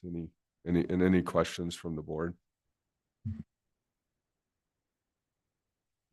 Supervisor Horseman. You know, this is a lean year, and there were a lot of requests that we are not filling, most of them, the vast majority of them. And although certainly CPI is not something to really be used for funding positions, there are certainly a lot more needs in departments than just positions. And we are in another high inflation year, which is why we made this adjustment last year. You know, until we see the full picture, until we see where we are with the state budget, you know, I think it's going to be hard to make a final decision. I'm going to just say I'm leaning for keeping the CPI at 10% as recommended. And if we can continue to do that when we get all the other uncertainties more certain. But you know, I think this is an important, given the inflation and quite frankly, given the very thin budget that we're going to be dealing with this year. I like the idea of keeping the 10% CPI if we can. Thank you. Are there any other board comments at this time? I'd just like to say that what I see with the CPI is the 10%. Again, just like with the compensation package, I believe the recommendation is 10% because it is that sweet spot that covers the majority of our requests without going over into some of the other areas that we need funding for, such as compensation package. With that said, please continue.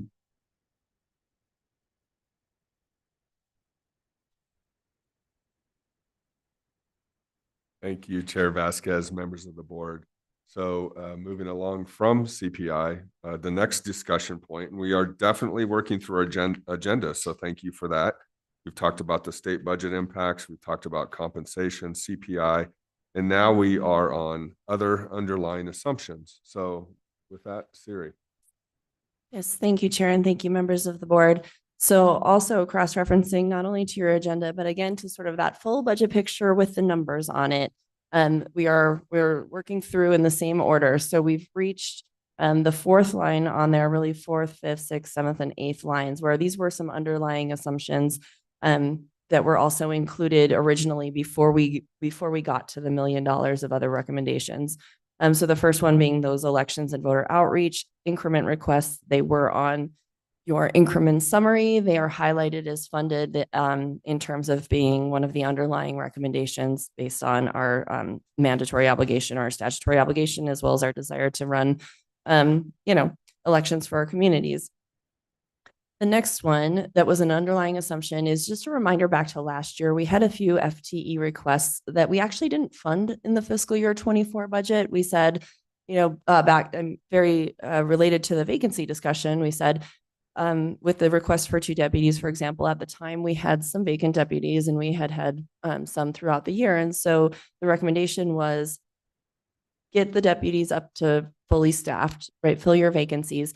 And then those additional positions will be considered. And the same thing with IT. So we are happy to report on behalf of the departments that deputy positions had been filled during the year. So we were at full staffing for those deputies.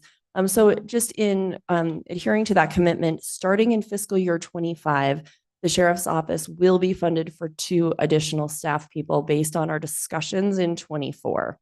And then same with IT, there was an additional position as well as part of that commitment that those positions have been brought up to full staffing.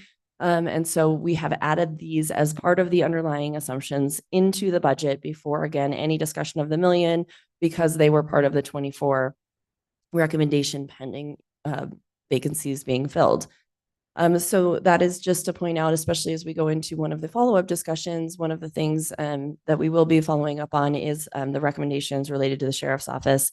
And so just keeping in mind, they are having those 2 deputies added into the budget this year. And so in terms of flexibility, they also have flexibility to station them if they, had wanted them on patrol, that's fine. If they wanted to station them in Williams, as was one of their requests, that would also be fine.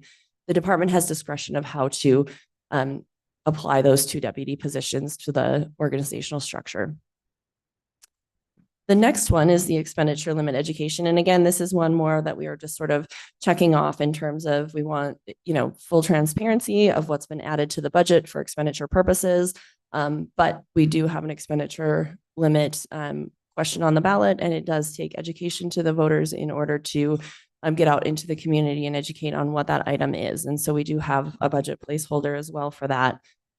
And then the last item before we go into the category of the $1 million recommendation. So prior to that is the extension of the flood control district loan payback period. This was briefly brought up this morning earlier. So the recommendation is to extend that loan. The general fund did a loan to the district.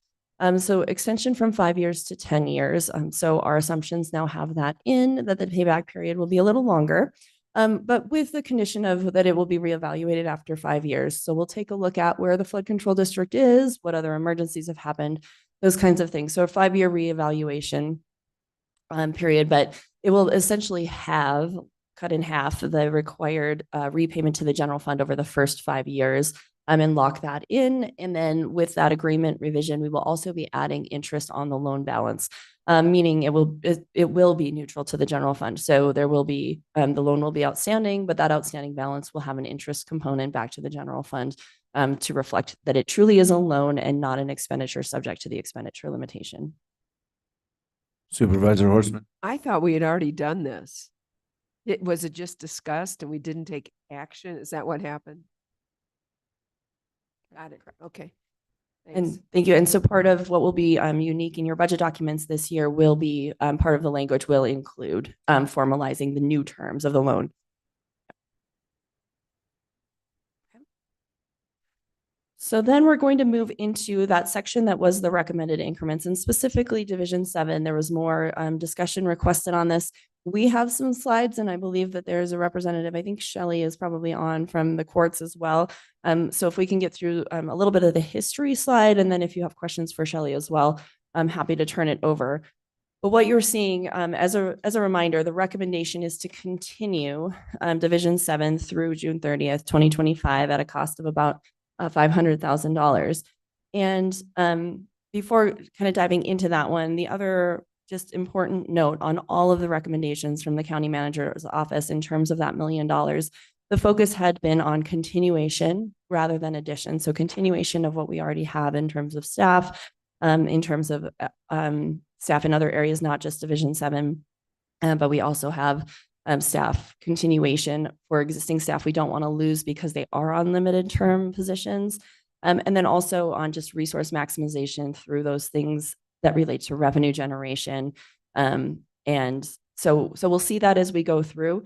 But I just wanted to point that out, that there was nothing in the recommendation that represented an overall addition beyond some of the activities that are already underway. And that was an important component of how those recommendations were developed. So as we specifically look at ARPA, as it relates to the backlog project, we did allocate funding towards court backlog. And that project initially, this is based on what was submitted by the departments for their estimate of how they would use backlog funding. It was a total of 24.5 FTEs. So there were 6 in the Clerk of Superior Court, 6 for the Superior Court itself. Flagstaff Justice Court had 2.5 on that list. Public Defender had 4, County Attorney had 3, and Adult Probation had 3. This was a loose estimate. Departments were given full flexibility once they were given their allocation that was sort of based on this as an estimate for 2 years of funding for backlog. They could choose to hire those FTEs.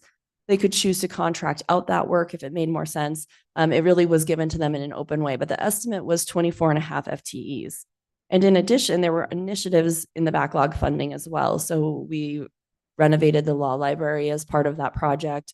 We put aside funding for core technology, some of it to address bringing on those new FTEs as there's, state costs for the state equipment and things, but most of it was for courtroom technology. And that project is underway. There was also a Flagstaff Justice Court audio system. At the time, there was a proposal for electronic signature software, specifically in adult probation, but that would have other impacts across the organization. The proposal included the non-detention alternative for juvenile, which also took place. And then at the time, there was the connections positions with HHS, and a restoration to competency alternative pilot was part of that. So the full project, when we look at backlog from ARPA, the total allocation for all of those purposes was $5.6 million for 2 years. And we're providing that just as kind of a compare and contrast, because I know one of the things we talked about the other day was scaling in terms of extension of Division 7. So again, reminder, the starting point, 24.5 FTEs, $5.6 million over 2 years. The revised proposal for continuation is a net of 8 FTEs. So many of those positions will either have ended or they will end when the funding expires. ARPA is only expendable essentially through December. Once departments have used that allocation, continuation funding as part of that $500,000 would only be for the positions you see on the screen. So 3 county attorney, 2 public defender, 4 superior court, and a mental health clinical liaison coordinator. So that's 10 FTEs, but then we see that there's 2 offsets. So as part of that, the court has also offered, they have 2 vacant court reporter positions. So putting the cost that's already budgeted for those vacant positions to help with the continuation costs. So that's where we're getting to that net of 8 FTEs. And then funding offset. So one we have on here, we'll be continuing to evaluate the any possible reductions in overall budgeted costs to the county for restoration to competency based on average caseload. And there's a few things happening with restoration to competency as we look back in our trends. Historically, we were between $500,000 and $850,000 in that annual cost. Then as we went into the pandemic, it was around $1.8 million. Based on both caseload and the number of clients we were sending to the Arizona State Hospital compared to the Yavapai option that we had been able to use before the pandemic. And just the daily cost for Arizona State Hospital was significantly more expensive. So even with the same caseload, we had been paying a lot more. So we're starting to see that we've seen that come down, and we've seen that cost come down quite a bit. We were also counting on that cost coming down quite a bit because we've been able to return to Yavapai. So in terms of what we have for sort of planned savings, much of that cost reduction, the hard cost reduction, was already sort of baked into our assumptions. However, the courts are definitely tracking this as a metric as well in terms of the number of bed days and the number of people. And so that's really the metric we want to be looking at is the Division 7 and the work being done with the mental health component also helping us in terms of just clientele that have to go away for restoration services versus, maybe other treatment options locally or ways to handle it through the court system without using the restoration to competency option that can be quite pricey. So that's the metric that we'll be looking at as we go forward to say, could we apply some of that in our budget towards the cost? And then the third thing we heard was from the clerk of Superior Court the other day in terms of some vacancy savings towards this project. And so absolutely, that's definitely appreciated and everybody loves absolutely the creative thinking, going into that. We had incorporated that into our funding offsets or, kind of our net position of where we were going to be for this year. So we did not make an adjustment to the cost for that, but certainly want to recognize, the spirit of that offer. That was really great and important to recognize. So again, just sort of a reminder of where we started, 24 and a half FTEs, 5.6 million. Currently cost in the recommendation is 500,000 to continue it through 625. The annual cost estimate of this is with the funding offsets is about $850,000 on a recurring basis. It's lower for fiscal year 25 because we have some of the ARPA money transitioning in to help offset this year. But then moving forward on a recurring basis, as this were to be reevaluated in the future, that cost would be around $850,000 a year. And again, in comparison to the original project for backlog, that was 5.6 million for 2 years. So that is to say some scaling has taken place in the proposal for moving forward that we just want to recognize as well. So I do have a question. I know that we're talking about Division 7 and we're talking about right now continuing funding for this year. What is the plan beyond this year? Because it jumps from $500,000 to $800,000 to maintain this court. Is that going to be built into future assumptions or is that something we need to start talking about? Yes, thank you, Chair. As of this point, it is not built into future assumptions. Some of what I think will be important to monitor will be those funding offsets as we look at specifically that second case, the second bullet, because right now we don't have an assumption built in for restoration to competency savings. But if the metrics continue to sort of bear out that we would be saving money in our budget by having fewer cases, that might bring down that net cost. But it definitely, anything that's in the recommendation right now for fiscal year 25 will be a point of discussion for continuation in FY 26. Nothing is in assumptions moving forward. Thank you. Are there any other comments? Supervisor Horstman? If I can.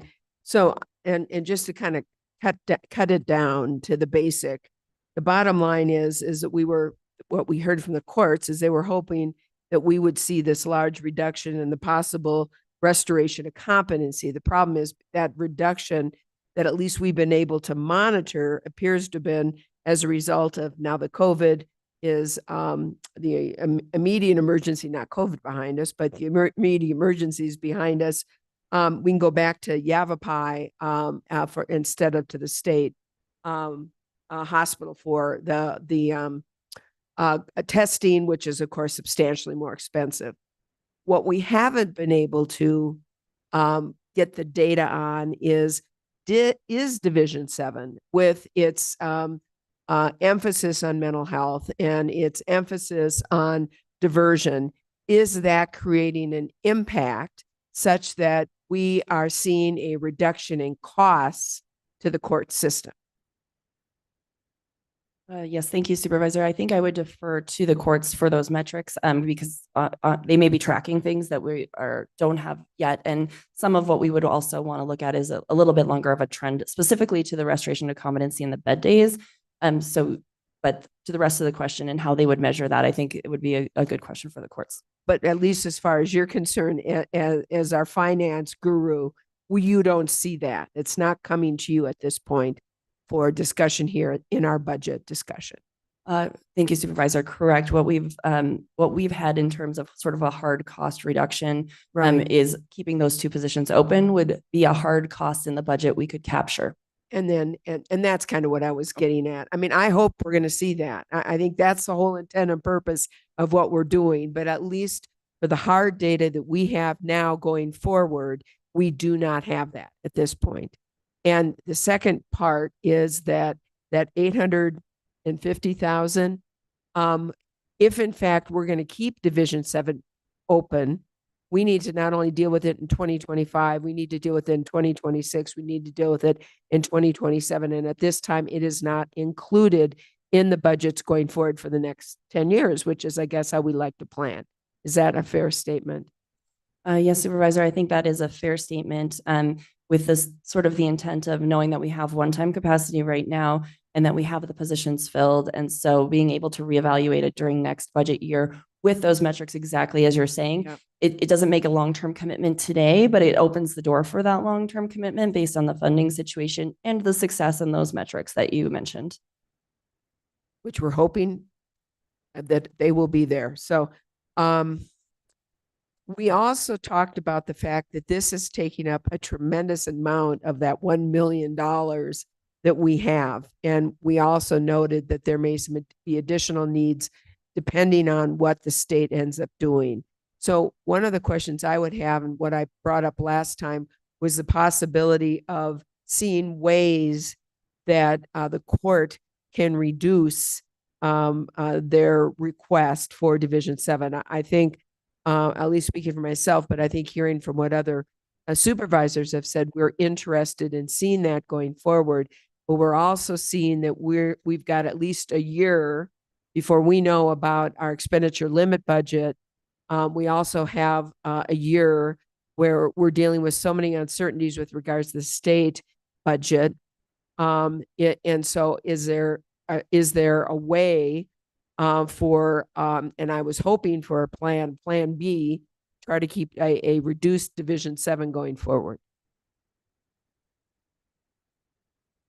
Thank you, Supervisor and Chair and members of the board. And I think we probably have representatives on from each department. As you can see, it's a multi-department initiative. And so the 500,000 to continue it is continuing amongst 3 different departments. So if you'd like, we can certainly pause and bring up any department representatives to have that conversation with you. I think that's beyond a finance discussion and more of a departmental. Supervisor Fowler. I think they should just go back and all of them get together and evaluate what they're submitting.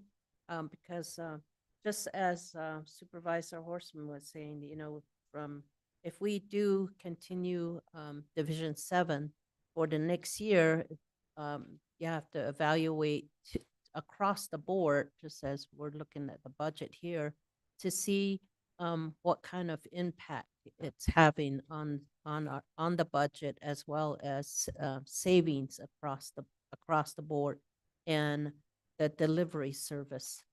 I know that I think that would be the approach to take. I'm still concerned about the possible impact from the state. I don't know where we're going to get that money to keep those programs open and providing the services.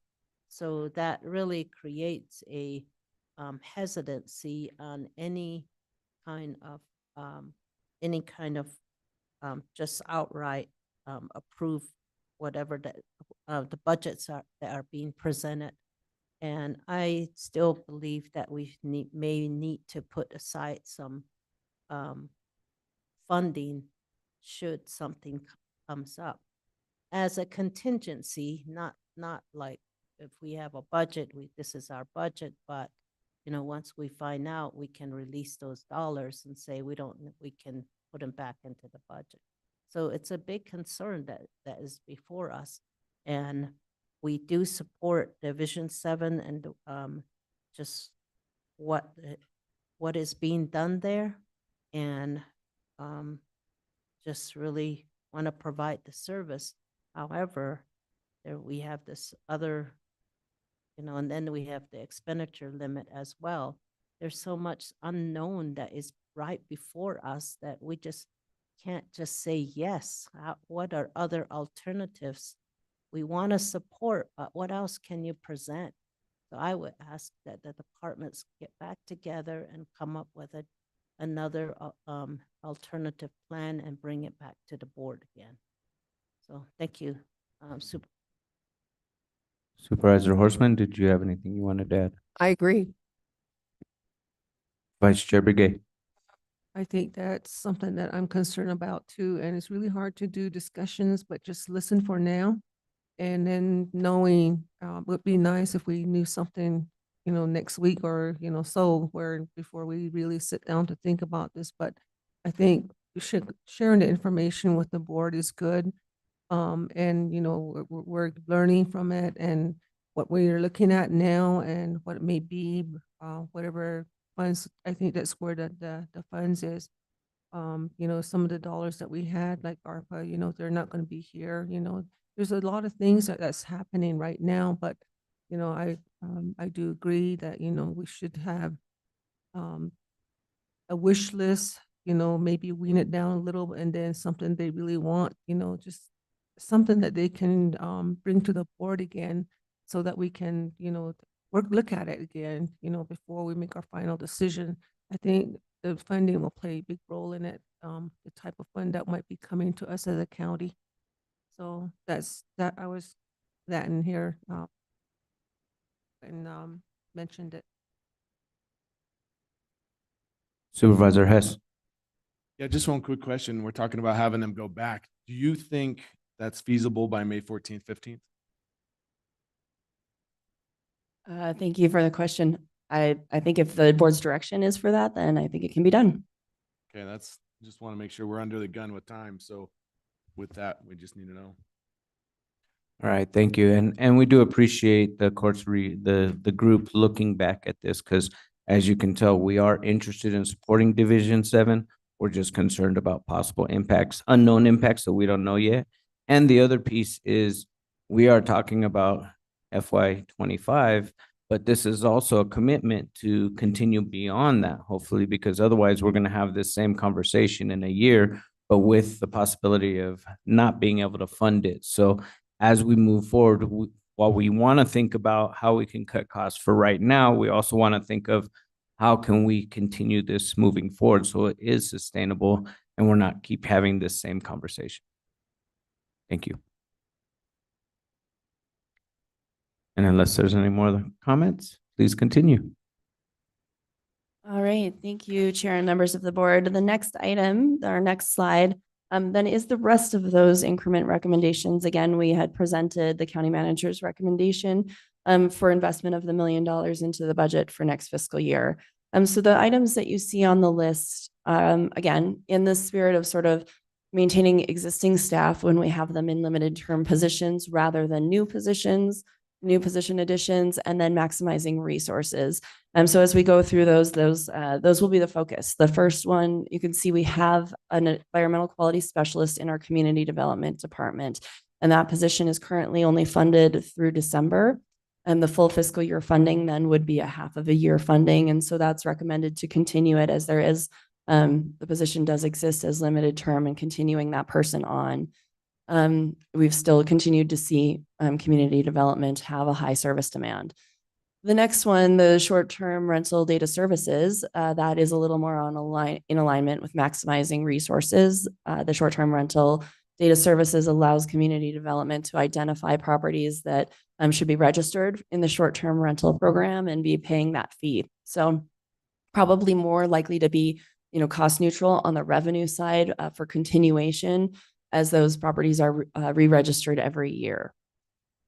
The next one, the county attorney Axon evidence management software is in alignment with maintaining existing services. We have this as a software, so just building into the budget the cost of maintaining that software or paying that software licensing fee. is something that was recommended, again, along the lines of service continuation, as that contract had been approved mid-year. The emergency management grant match, I just want to clarify this, there were 2 grant matches that were requested by emergency management. The one that is on here is the one that is providing funding, 25% funding for the for something that we would be doing anyway, emergency planning, that's required every 5 years, I believe, and emergency management can certainly correct that. And so that one is recommended because, again, as we're looking at maximizing resources, this is a cost we would pay from the general fund if we didn't have a grant for it. The second emergency management grant, I'm happy to give an update on that. A lot of work has been done in the meantime with the flood control district and emergency management. And looking back, this was the one that related to fuels reduction. And that one, the request was to see if it could happen in fiscal year 26. And secondly, what other resources could offset that match. And so that work has been done. And I think that, and if Lucinda wants to come, I also provide an update on that, that we're able to take that off the general fund request list. So one, the request the outlook for it probably is more in alignment with fiscal year 26. And secondly, some of our resources that we already had, we went back, to the original documents on this application, and it actually has a lot more of in-kind that can be applied versus cash match, with then the difference coming from the flood control district if hard cash dollars are necessary to make up the rest of the match on that one. If I can ask a question. Supervisor Hort. Just for clarification, that's the Munns Park one. And of course, they've been working on for years and years and finally got it. And it was a sizable match that we needed to come up with, but a whole lot more money as part of that grant. And I think our main question was, is it possible to turn that into 2026? We would hate to lose. I mean, for every dollar we spend, to get $4 back is a good deal. So we would hate to lose that, and also a commitment that for something that's needed in terms of fuel reduction. So it sounds like good news. Correct me if I'm wrong. I'm very comfortable with what we've put together to be able to cover the match. I actually do think that it will stretch over the 2 years. I wish I could stand here and say that FEMA will be more, will move more quickly than they have in the last 4 years, but I don't think that will change dramatically. So I think we should be fine with the plan that's been put together. Yeah. And this is important. It's an important opportunity for us. Yes, it's in the Munns Park area. We're hoping to have enough funding to potentially do some areas within Coconino Village as well. But then we have an example that we can take to other areas, through the Community Wildfire Defense Program. So, and they're a great community to work with. They've got, a good local leadership, and I think it affords the opportunity to have a good experience that we can take other places. And thank you, Lucinda, and thank you to Wes Deason as well as Jay Smith to really just come together after the conversation last Friday and roll their sleeves up and say, hey, this is forest restoration. Let's determine how to best move forward on behalf of the county.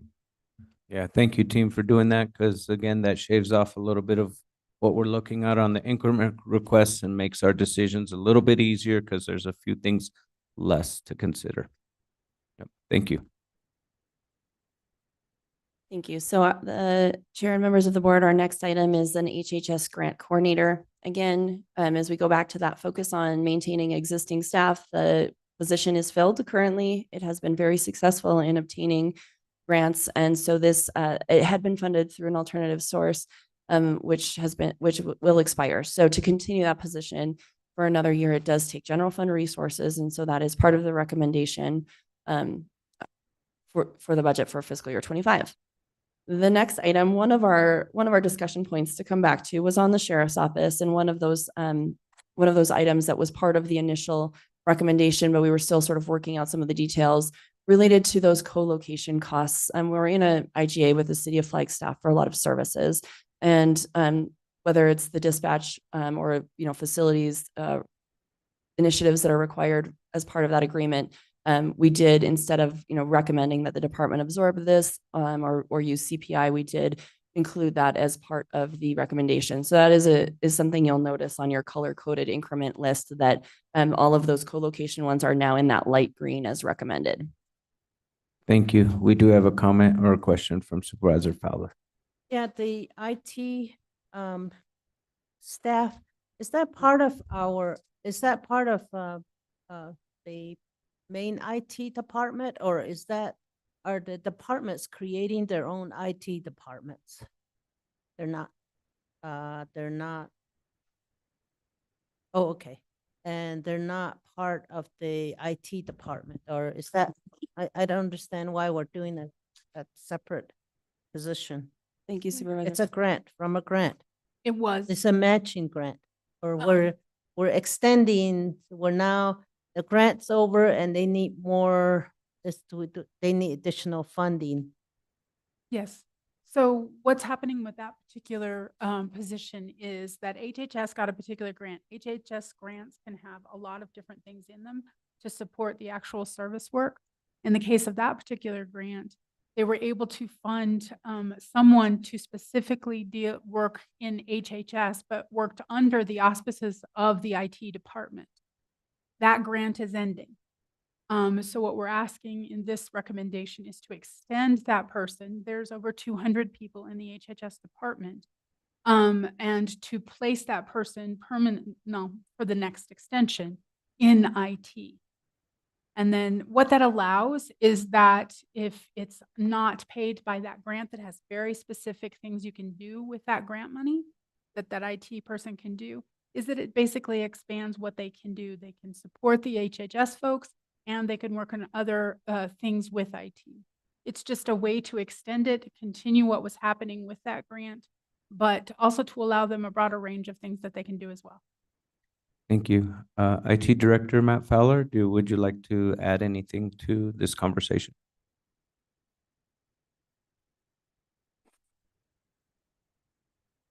Thank you, Chair Vasquez, members of the board. Yeah, I think it was said well. Thank you, DCM Brown. It's really critical services and important for HHS around support. There's been a lot of different service divisions that have been compiled into one location. So on average, it can range between 150 to 200 different employees that are supported at the King Street location. And so part of this originally with different grants was, how do we get dedicated resources around HHS? And so Kim, working with our office, was able to obtain a grant to have an employee dedicated under IT. Now that employee today is Jason Jones. He's on our org chart. It's not decentralized, it's centralized through our office. So that individual has a dual reporting structure. And what this is doing is addressing the future need of how do we still have an employee on site so we can provide those services faster, right? And so we're not driving back and forth from Fort Valley on an area that deals with public and life safety. So we're very supportive of this position.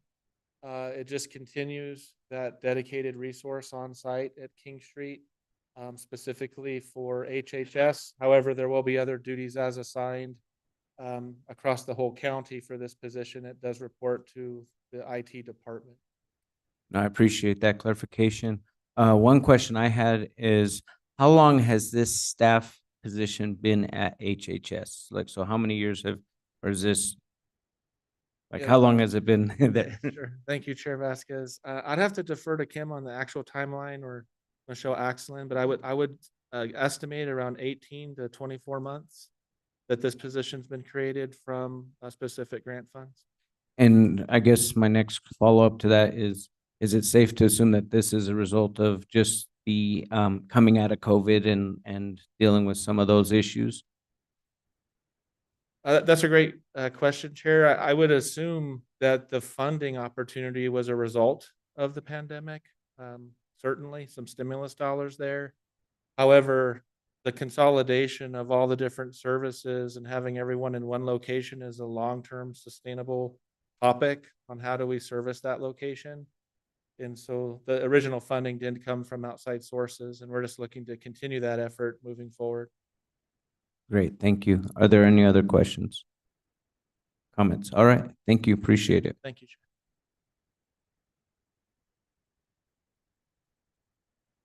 So thank you, Chair and members of the board, and sorry for skipping that one. So I didn't mean to do that. Okay, so we were on sheriff co-location, and then the last one, again, in alignment with maintaining existing services, the treasurer temp wage requests, as they are utilizing temp wages in their office, and that cost continues to go up as minimum wage goes up. And so that is the final recommendation in terms of the investment sheet that you received. Just taking a pause before we go to our next one, Andy and I were doing kind of a check-in, and Hold on, we have a question, Supervisor Horseman. And just a comment, and yes, these were included in the sheet that you gave. I got them color coded. For the 1 million investment options, these were included in those options. And I think this looks good, and I'm going to make just a comment on both the ST short-term rental data services. That's paying for itself. I mean, we have, as you know, a permit requirement. So, and then HHS grant coordinator, same thing. You know, that also is bringing in a lot more money than we're paying out for that position. So, I certainly are in support of that, but I'm also in support of your recommendation.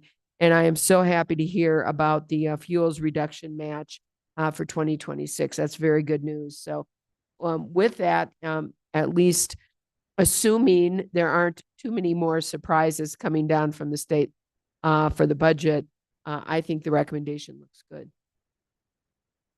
Thank you. Are there any other comments from board members at this time? Supervisor Fowler. I agree. I think that this is well thought out. We talk about generating revenue and positions that pay for itself, and just positions that we just cannot do without. So I like the recommendation. So thank you. Thank you. Any other comments from board members? No? Okay, in that case, please continue.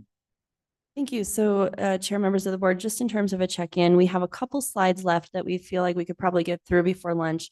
And then coming back after lunch and having those follow-up, really turning it back over to the board at that point for any follow-up discussions you want to have on compensation or CPI or the full recommendation for today. So if you'll bear with us, we just have, I think, 3 slides left to get through related to the recommendations. So Supervisor Horseman. And I'm sorry, I was thinking about this during the break. Always a problem, I know. But when we talked about Division 7, and we did ask for them to come back to us with a hopefully a plan to get us through this time period.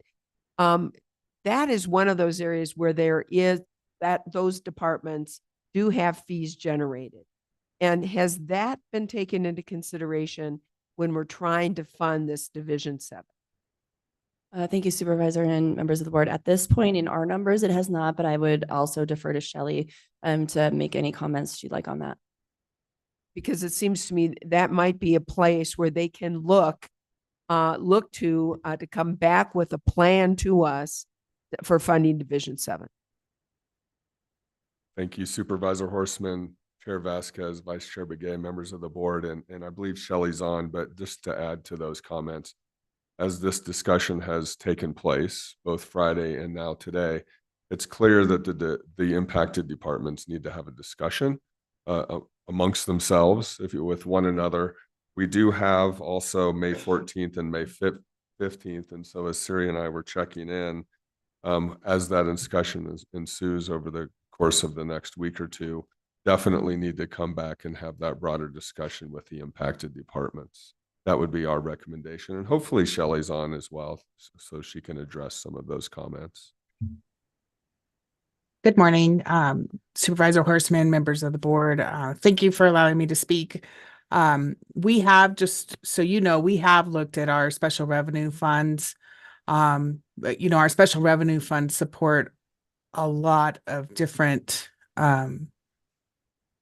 positions and services that we provide. And so we have been looking at the impact to those funds. And we're looking at possibly depleting some of those funds by FY 28 without the addition of any, additional costs for Division 7. So I just want you all to know, we're certainly looking at all of the options that we have.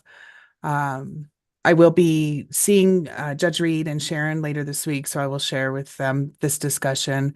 And please know that we're looking to make this, as inexpensive as possible. And we did appreciate the clerk offering up, some salary savings and clerk position to help with this cost. So we will certainly do that. We are going to try our best. Yeah, we're all out the rest of this week, but we're going to try our best to get that information to the board by next week for the May 14th and May 15th retreat. We are running some additional numbers. We're asking our finance business manager to run additional numbers to, allow us to hopefully come up with a better option for the board to consider for this Division 7.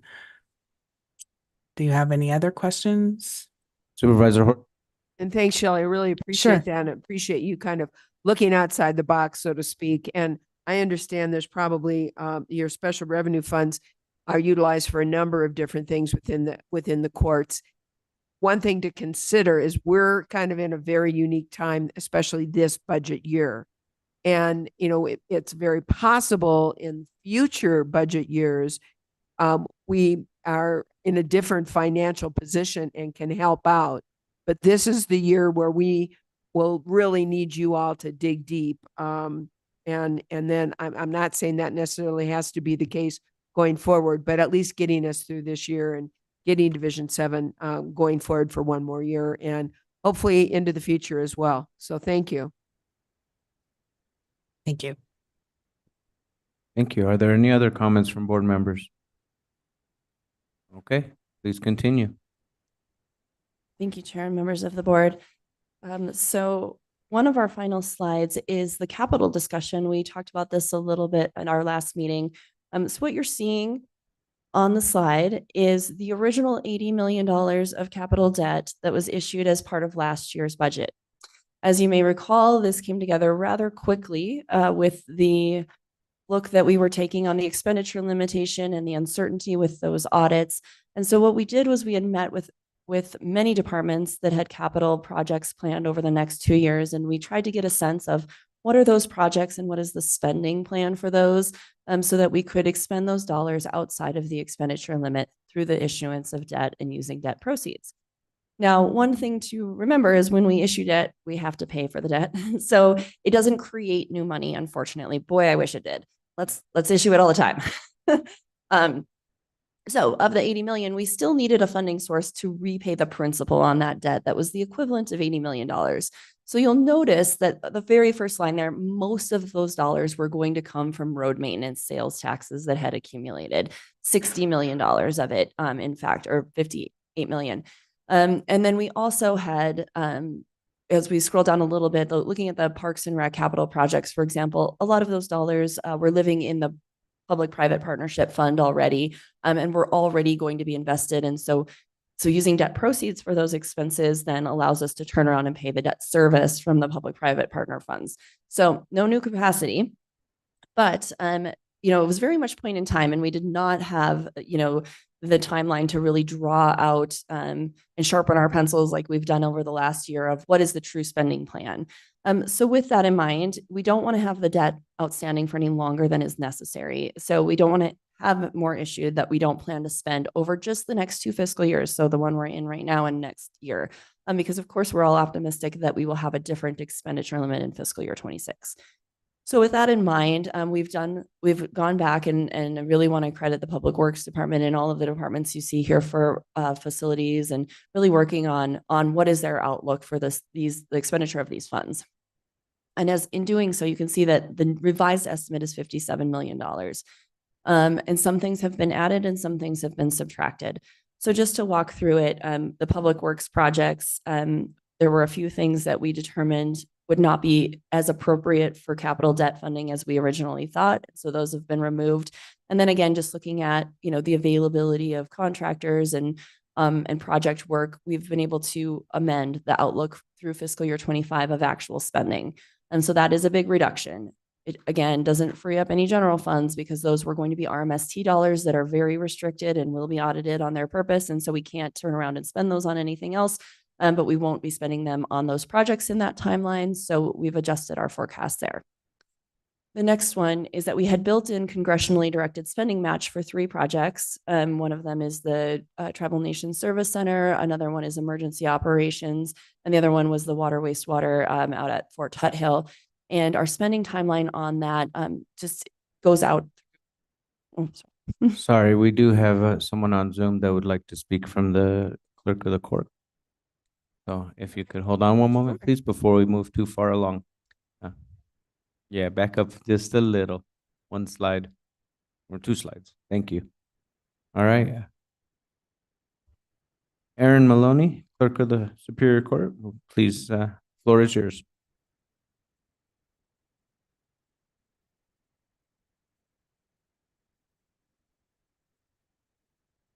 Aaron, are you on Zoom?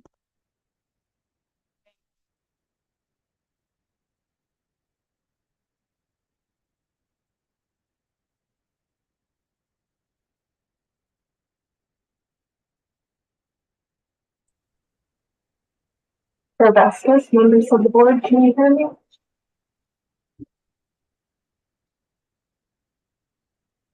Yes, they can hear you. Aaron, go ahead. Thank you. I apologize. I had lowered my hand. I was not sure if Shelley was on. I was told that she was going to be heading out of town for a meeting. So that was just earlier. I was trying to jump on if Shelley was not able to address it. So I apologize for the confusion. So Aaron, if we heard you correctly, you didn't know if Shelley was on, and so you put your hand up, but then you didn't take it down. Is that correct? I thought I had. I apologize if it did not come through. That is correct. Thank you, Aaron. Thank you. I apologize for the inconvenience. No problem. We just wanted to make sure that we addressed all questions. So thank you.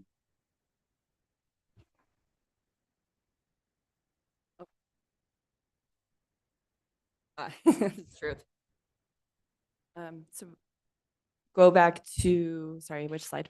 Capital? Okay. Oh, good. Okay. All right. Yes. Okay, great. Yes, thank you. And I will try to slow down on this one because I know it's also new information. So, okay.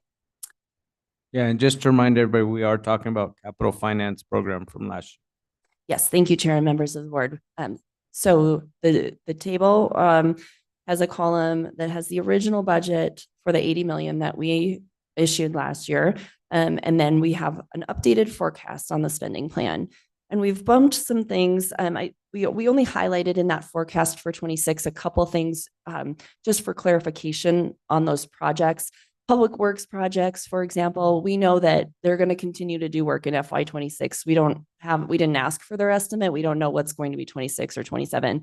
Again, because we're really looking for expenditure limitation purposes through fiscal year 25. We are currently paying interest on these funds that we've borrowed. So again, we want to prepay some of that, knowing that we don't intend to expend it in the same window that we originally thought. We've reduced our estimate on public works projects. We're reducing our debt estimate on congressionally directed spending, but not the projects themselves. So our match for those 3 projects, the Tribal Nation Service Center, the Emergency Operations Center, and the Water Wastewater Project, is still the same. It's still 2.95 million. It's just being spread out a little differently, just based on the anticipated timeline of those dollars. So again, it doesn't free up any general fund money, for example, to say we're moving our match to 26. We still need the dollars available to make the match. We just won't be putting it towards the capital projects. The next one, facilities projects. So very similarly, we had an estimate of some other facilities projects, including the renovation of the boardroom, the election center project, and just some other sort of routine projects. As we look at the timeline for those projects, we also have an amendment. Some things are moving out into the future. that we thought maybe were going to be done in 24 or 25. So a slight adjustment downwards on facilities projects. One thing we have added, though, to this is starting off on the behavioral health capital project. It was presented to the board that part of the ARPA funding for the HHS department was for behavioral health, and they had proposed to use some of those dollars for a capital project. Just in terms of the whole puzzle of how all the funds are being managed, we pulled those out of ARPA. We put other general fund eligible things in as a swap. So it's a neutral swap, no new dollars. It allowed us to pull that out and put general fund towards this project. So we think 900,000 will be a use of the capital debt next year, and then another $1 million in the future. We just wanted you to see the full project scope on that. But again, it's cost neutral because we were able to say this was funded through ARPA. We're not going to use ARPA. We're going to put into ARPA other eligible general fund expenses. And again, it's just a big puzzle, and it's all neutral. The next one, IT projects, just had a slight change for what was eligible for capital versus not. So very much on track with those IT projects. Some of it is the broadband match. Some of it is other initiatives they had for digital transformation and network infrastructure. And then just even routine, we were able to even throw in routine PC replacements as part of that. So there's a variety of IT projects that roll up into that number. And so very much on track there. Sheriff capital and vehicles, there was quite a few things that were part of the sheriff capital plan and vehicle funding last year. And the reason that number has increased is that when we did the 24 budget, we did not account for the carryover of their IT funding that they had received as a one-time in 23. And so that has since been, that was carried over into fiscal year 24 and was eligible. Anything that's eligible, we want to pick up and put in here to help us with expenditure limit management. So again, it went from the general fund as an appropriation into the capital debt. We're going to take that general fund dollars and pay off the debt. All neutral, all same dollars. So nothing new has been added. It's just where it came, like how it ended up in the debt. Parks and Rec capital projects, those are those public-private partner projects by and large that I spoke to a little bit earlier. So again, some of them, the outlook of it has just changed. So the amount we plan to expend for those projects through 25 is lower than originally anticipated. Not to say those dollars won't be expended. They will. Those projects are still planned and underway. It's just that we think the spending timeline is a little bit further out than originally anticipated. Very common with capital projects. We also had some other just sort of various department things. So an example of that, our copier replacement program. And I put that under just sort of various. So as we replace our copiers, that's a capital item. We can put that under the capital debt. Other things, we had a few vehicles here and there that were approved for some departments. And we've just been tracking anything that we think is eligible, reviewing it every quarter and adding it again to get it outside of the expenditure limit. Doing that exact same thing we just talked about as far as dollar swaps. If it was in the general fund now goes to pay the debt service rather than the original item, or any other funding source where that would be applicable if it's a local source. The next one, though, this is an addition. So these last two, these are really the assumption changes as we go back to the budget recommendation for this year. Originally, we had in the budget $1.2 million specifically pegged for a flood control district facility. We have since increased that to a total project of $4.7 million to incorporate flood control and emergency operations center facility out at Public Works. So the placeholder there is $1 million from debt. That's what we anticipate, or facilities anticipates expending in fiscal year 25, and then up to $3.7 million in the future. So we put it there just to show for transparency how that project has changed, how the amount that's reserved in the budget for that has changed. The good news on this is that they are seeking other funding opportunities to hopefully help offset that cost. If they are successful between emergency management and facilities and flood control, if they're able to secure money, then in the future, we would be coming back to you and saying, the project scope has been reduced. We have additional funds that we could invest in something else, maybe, different capital or something else in the future. So the money would become available in a future budget year if they secure some funding to offset the general fund cost. But we want to have the full cost reserved in case we don't get third-party funding. And then the last one, so we had talked a little bit about, again, solutions with Sheriff. Sheriff has capital plans in place.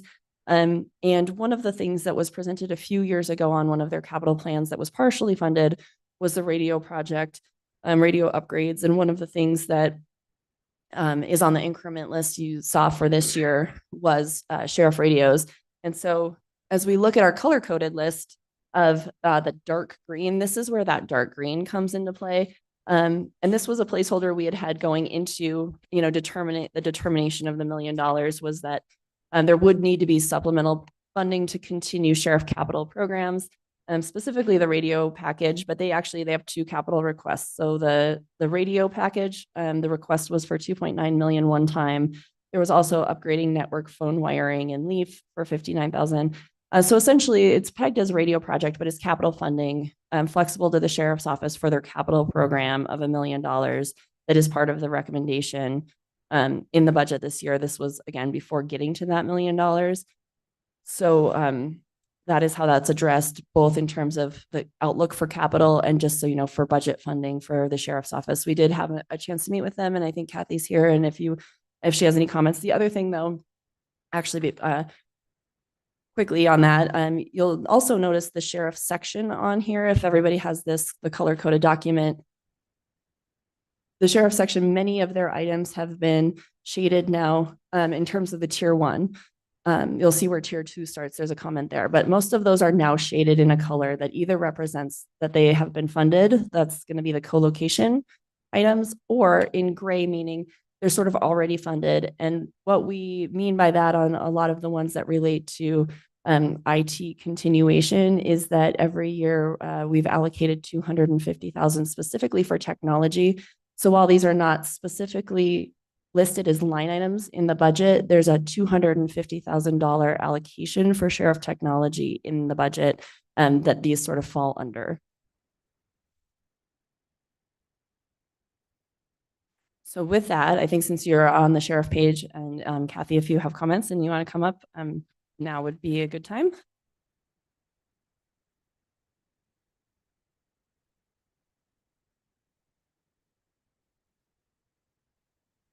Thanks, Siri. Chair Vasquez and members of the board. We did meet with Siri in the county manager's office. We have gone through our requests with them. We've gone through our capital plans with them.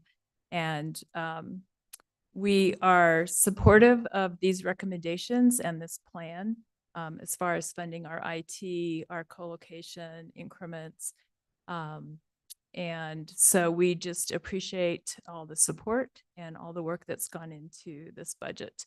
The sheriff also sends his regrets that he couldn't be here. We have a continuation of the protest at NAU going on at our building this morning. So otherwise he would be here. He wanted to be able to speak with you this morning. And so I'm happy to answer any questions. Thank you. And thank you for being here. Do we have any questions from board members at this time? Supervisor Horstman. Yeah, just a comment. And I appreciate, when we talked last year about the whole thing on debt management and being able to hopefully expend some of these capital projects out through the debt management. And of course, I think we all went when we met and saw almost $3 million of a request for this year for radios, which we certainly understand the need. You need to understand, and none of us are discounting the needs that are there for public safety and want to do what we can to support those needs, even when we have a very lean budget year. So I'm really happy to see, again, taking another look at the best ways to have our dollars go to the highest and best uses and services. So very happy to see that. And we're glad the sheriff is doing his job and his duties, and we appreciate you being here to provide the information. Thank you. Supervisor Fowler.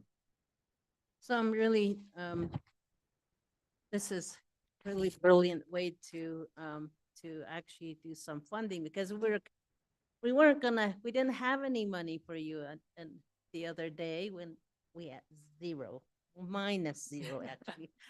We understand.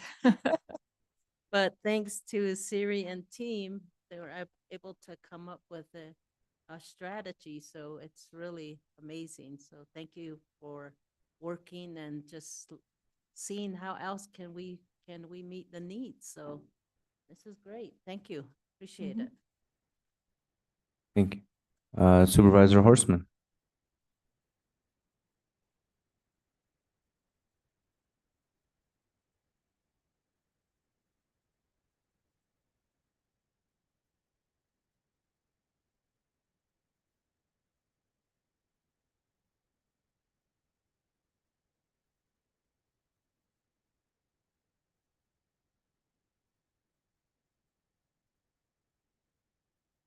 We were really excited. We like that. We like those ideas. We like those proposals. And we see them as revenue generating for the county. These partnerships through the years have really been very creative and have saved funds and be able to provide service to the public. So really appreciate your creativity, you and your staff. Thank you. Thank you, Chair Vasquez, members of the board. Thank you for acknowledging that, yeah, our special funds through public-private partnerships, we have done a great job. Staff has been amazing at leveraging those funds with grants.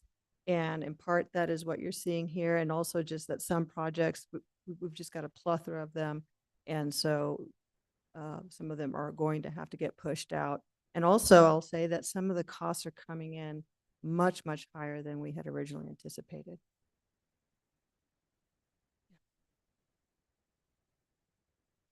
Yes, thank you.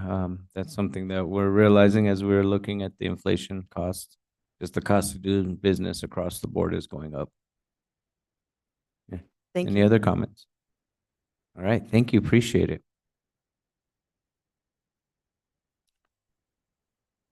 Siri, I did have a question about, so the current forecast through June 30th, 2025 is 57 million. The original budget was 80 million. That difference, is that being put away in a rainy day fund to access sometime, or are we just not going to access that funding?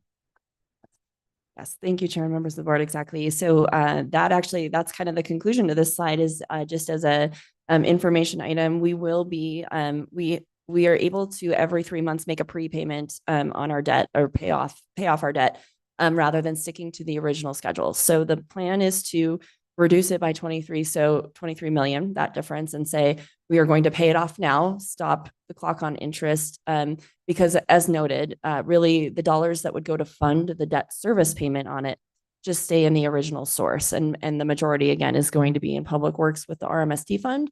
So those dollars will be available for investment in roads in 26, 27. It will stay in their fund balance. But in terms of how much we had to borrow, we want to limit it to only what is necessary, and that will have savings to us on the interest side of things. And also just, what is outstanding in terms of our total, our debt ratio. So we're going to make a prepayment in June 30th for that difference.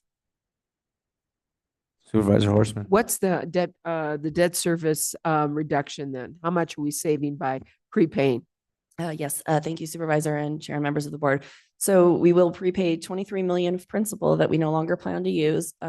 We will have had interest on this, but the good news is that when we structured this, we actually invested the proceeds that we had not been expending them. So we've only been drawing from those investments as the funds have been expended. So actually, we're very close to neutral on this right now in terms of cost of the debt, because the 80 million, as we all know, interest rates have been really high on the investment side. So we have been able to match our borrowing rate on those invested proceeds. And so, but we also laddered that investment, meaning certain dollars were going to be expiring throughout the course of those 2 years. And so as those expire, then they have not been reinvested at that same rate. So we want to pay it off so that we don't have to worry, rather than keeping the debt outstanding. But we are very close to neutral in terms of the cost of this debt, because we're earning interest on the debt that we issued. So there's no savings by prepaying?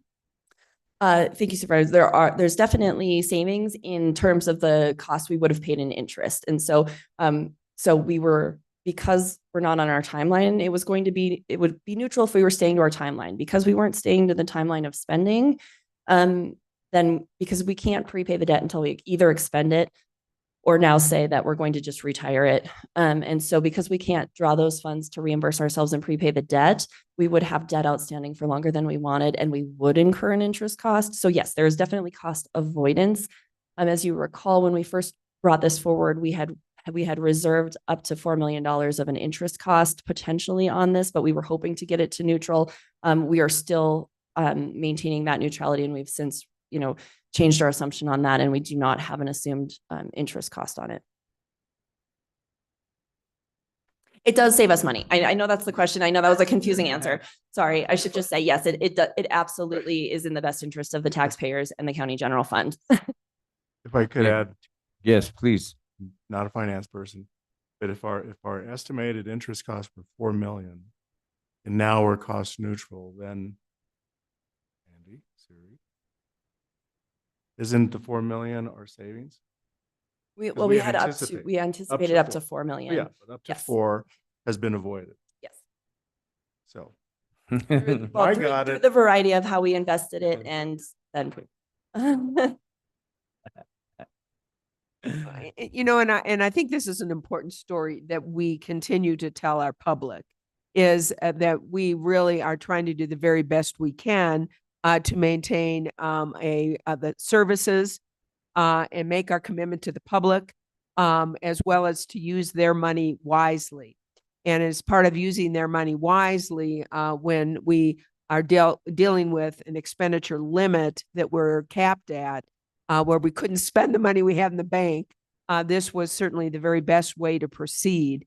And now that we understand what our capital projects are, and we see that there is monies available rather than continue to assume a debt limit, or I'm sorry, debt service, we're going to go ahead and prepay. I think that's a great idea. I think it's a good message for the public as we go forward and encourage them to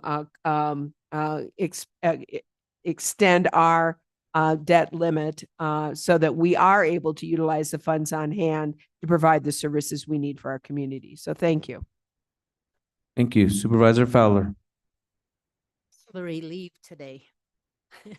The other day, I was just really concerned. Today, you bring it back. You looked at a bird's eye view of the budget, the organization, and created ways of meeting demand, stretching the dollar and meeting some needs that we thought we couldn't fund, we were concerned about through these creative ways of being able to do what we need to do to keep on delivering quality service and meeting the needs of our county employees. So yeah, I'm relieved today. So thank you. Really, really good. Thank you. Vice Chair Brigade. Thank you, Siri, for the presentation, Andy and Steve. I just want to say, this is the way I look at it now, is that, we're really looking at the budget. We're really want to save dollars at one end and then be fair, and helping all the departments that we have. So I just really want to say thank you for bringing this presentation up, and that, we're saving costs here and there where we can, get rid of some of our debt, or, bring down the debt, and, all of that is very important in this whole budget process.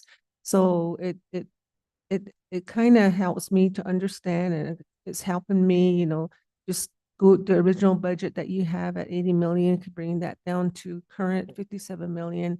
That's a lot of work, and that's a lot of thinking to do. And so all of a sudden I feel hungry, so I didn't eat last night. But anyway, I just want to say thank you so much for you staff for bringing this back to us, because I think we shouldn't even make comments till the end of each presentation, because that way,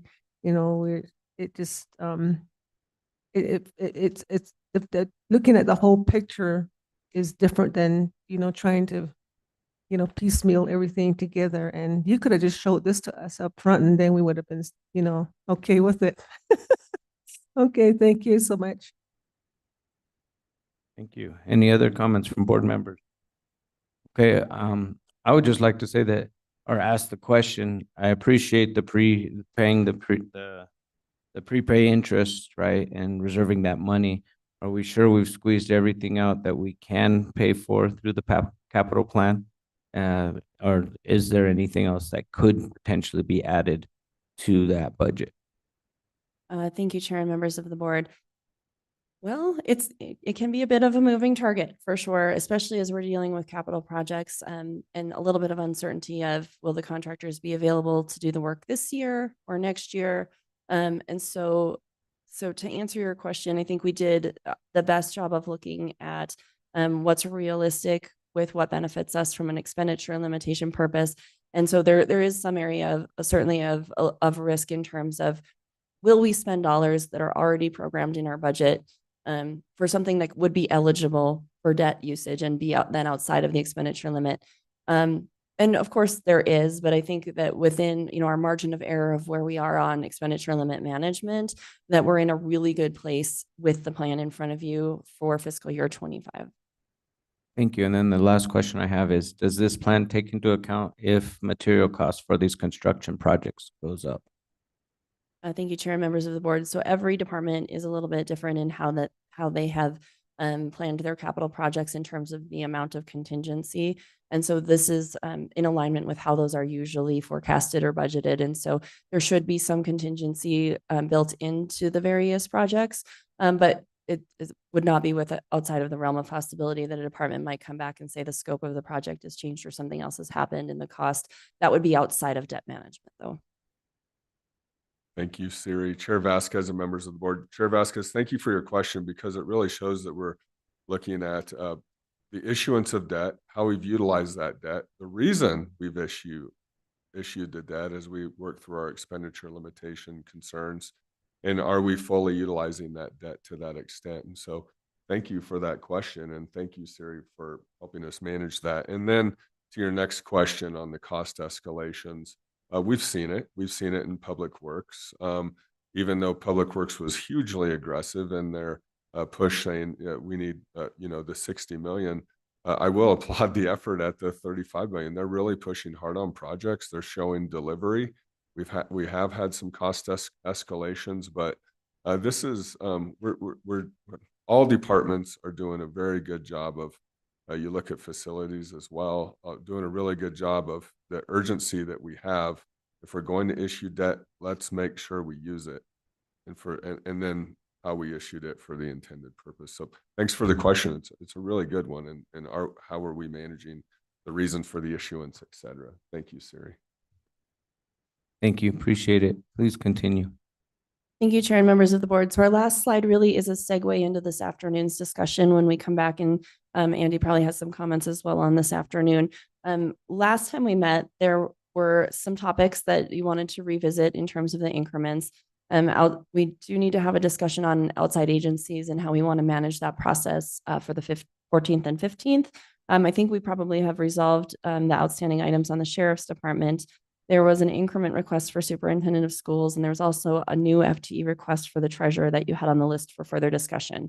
So when we come back this afternoon, we would like to go through any assumptions you want further discussion on, whether that includes compensation or CPI or anything, as well as this list. And then a final reminder as well, if there's anything we wanted to say that we continue to have on our further discussion list for potentially like a January discussion, knowing that we're still waiting on the state budget to be settled and things like that. It's also definitely an option, but we can tackle that this afternoon. And yeah, thank you, Siri. And we made a real strong push this morning, and it looks like Supervisor Horseman has a comment. Supervisor Horseman. Yes, we have, and I appreciate it. I appreciate all the additional information. It's really helped. It certainly has helped us understand the recommendations and where we are with our budgets. I want to thank everybody for their work. I'm sure there was a lot of work over this weekend. I want to thank everybody for that. I do have a question just in terms of planning. Any idea how long this afternoon session? And I know the part of it depends on us, but is there a kind of an estimate? we will answer your question with an affirmative. That depends, but no, truly. That's what I figured. Truly, do we want to revisit any of the conversations that we had this morning? We talked about compensation, we talked about CPI, we talked about underlying assumptions, Division 7, which we know is going to take some coordination with departments, et cetera, increment recommendations, capital debt. And then on the 14th and 15th, we wanted to, we have on tap property tax rates, secure rural schools, outside agencies. We do have a request for one of the agencies to come back programmed into the budget. I believe, Siri, correct me if I'm wrong, is what we have funded historically with that 10% CPI included in the assumption as well for the outside agencies. So there are two, I believe. And will those outside agencies present to us then at an upcoming? We have a request for two to do so. Okay, Yeah, dynamite. directly from those agencies. We also have the library district and then flood control, jail district, perf. And so that really kind of outlines the remaining of today and then the next 2 days of what we need to discuss. So I guess my question remains, is this till 5? I mean, I've got some emails about wanting to know when I might be able to have a discussion. And so I'm asking about timing. We do not believe it will take until 5, So- especially with the 2 remaining days. So we saying 3, 4? If we come back, we break an hour for lunch. What do you think, Steve? And then 3. Okay, couple of so hours. I'll tell them 3:30.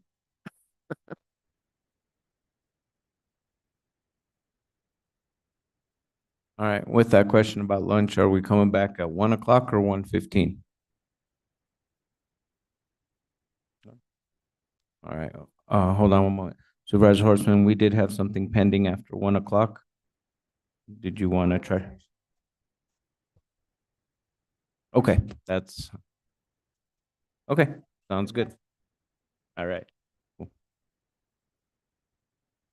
In that case, oh yes, Deputy Manager Burst. So 1 o'clock, we're thinking. Yes, we'll return at 1 o'clock. Thank you, everyone. Appreciate your time this morning. Thank you.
Good afternoon, everyone.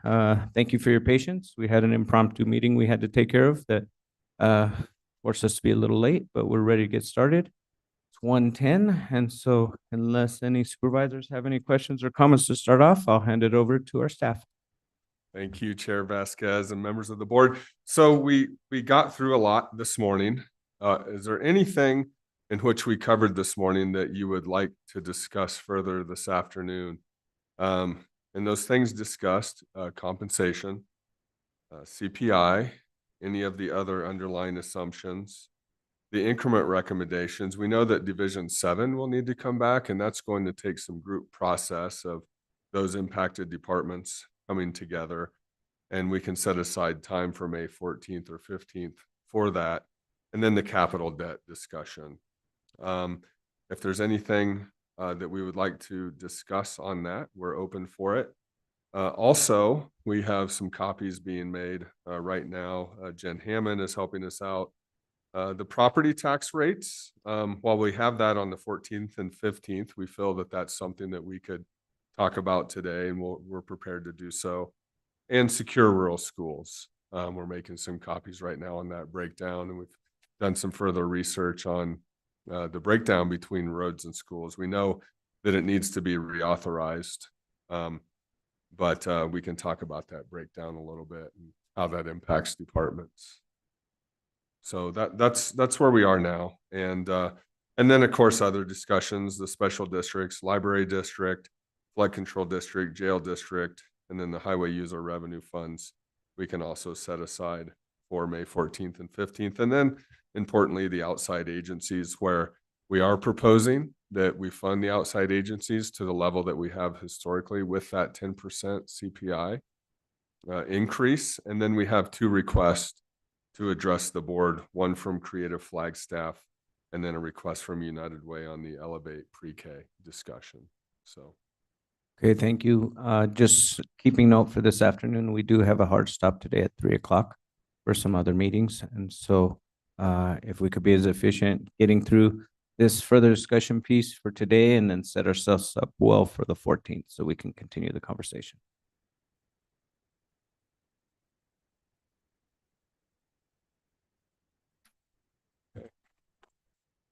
Thank you, Chair and members of the board. So I guess at this point, there was comments made after the compensation presentation for board discussion. If you would like to have discussion, so we can maybe check the box, if you will, or wrap up the items that we talked about today to get any kind of additional feedback on those. We could start with compensation and the compensation proposal, and we could pull up any slides that might help facilitate that discussion. But if the board wanted to provide any additional feedback or even affirm the direction, if that is the pleasure of the board on that recommendation, we could have that conversation first. Okay. Yes, please.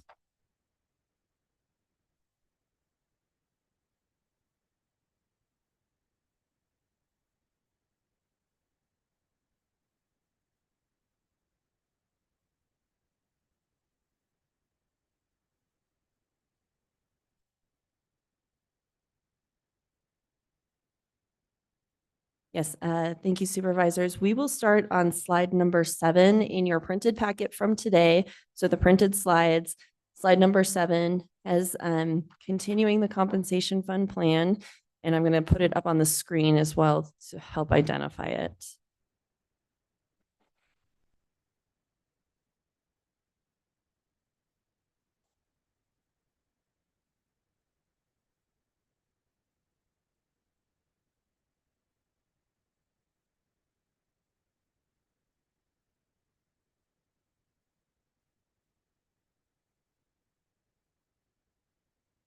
Just some comments from us.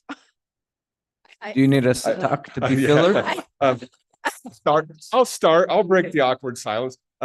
Chair Vasquez, members of the board. So we do have the compensation plan, the 2.5% staff recommendation, and that then triggers the 3% for the detention officer support specialist step plan, as well as the 4% law enforcement step plan.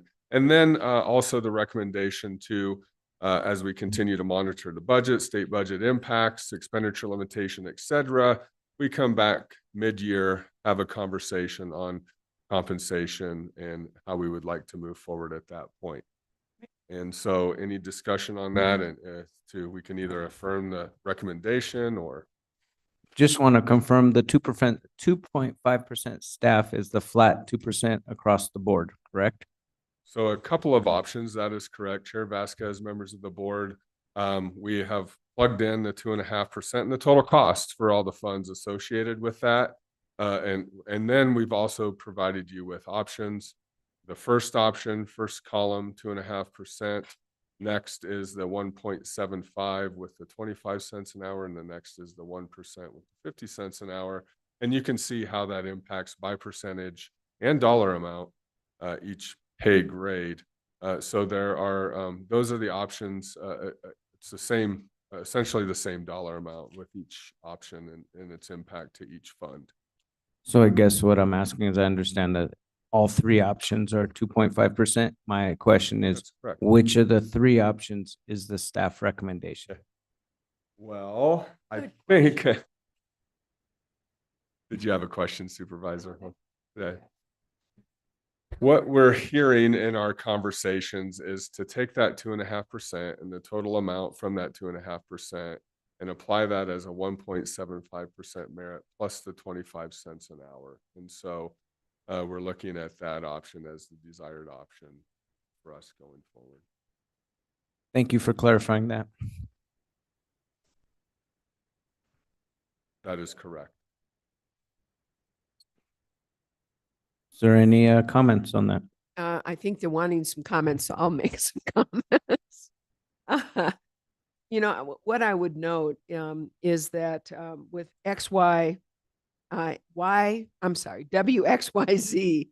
I think we did a substantial change in our compensation plan. And in that, we really tried to make those pay adjustments and to create not only competitiveness in terms of our positions, but also to create some equity and to really take care of some of those lower grades. And I think that we did that again when we did the reclassification across the department. And when you went and talked to us about the various grades and due to the reclassification, the existing numbers, I think it really showed the attempt to really take and bring up some of those lower grades. And so I applaud you for that. And I think that was the exact intent of what the board was wanting to see. I probably would have gone to the 2.5%, but having said that, I have absolutely no problem with the 1.75 merit plus the 25 cents an hour increase. It costs slightly more. It's not that much. And it continues that upward trend, especially for some of the lower grades. So I would not have any problem with the recommendation that's being made. Thank you. Other positions by board members? Supervisor Fowler. Thank you. I would have gone with 2.5. But however, I'm good with the recommendation. Supervisor Hess. Yeah, that's interesting. I'm looking at the numbers as we go down, and I can understand how in the middle there between GR10, GR11, it's a little bit higher than the 2.5. But then as you get deeper in, when I start looking at retention, the thing that I kind of would look at if I was an employee is the price going up, and which as you go higher in the grade scale, you get more money farther on. So I thought they would go over 2.5, but that's me looking at it at a long term. In the short term, I think, and if we're looking really at grade 10, I think in grade 11, I think that makes sense for the employees, and that I would go with that one because it really supports our large number of employees, in my opinion. Before County Manager Prue goes, Vice Chair Begay, did you want to make comments or did you want to wait for his comments? Go ahead, County Manager. But if I can add, I want to make sure that we want to take care of our managers and our executives. We don't want to that we're competing with other agencies, across the country. And we're always trying to attract really good qualified people into our organization. So I don't want to have this message that we don't value higher grade employees. We do. And how do we want to make sure they're taken care of and that they are comfortable with this, what we're doing. We're taking care of the people in the lower grade. However, we want to make sure that our executives are taken care of as well.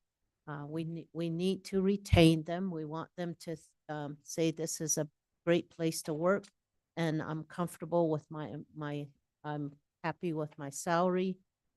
Could use more, but it's good where it is. And then we have to consider the high cost of living across the board, not just certain great employees. So I just want to make that comment, and that we want to take care of the employees across the board. Thank you. Thank you. Before County Manager, Vice Chair McGay wanted to say some comments. Thank you, Erica. I feel that, the comments that my colleagues are making is legitimate. What are we gonna do? What we're trying to address the lower grade levels, and then at the higher grade level, then the percentages go down. And then on the other hand, we just do 2.5 across the board, then the higher end is going to get more than the lower end, lower levels. So by with maybe like certain amount.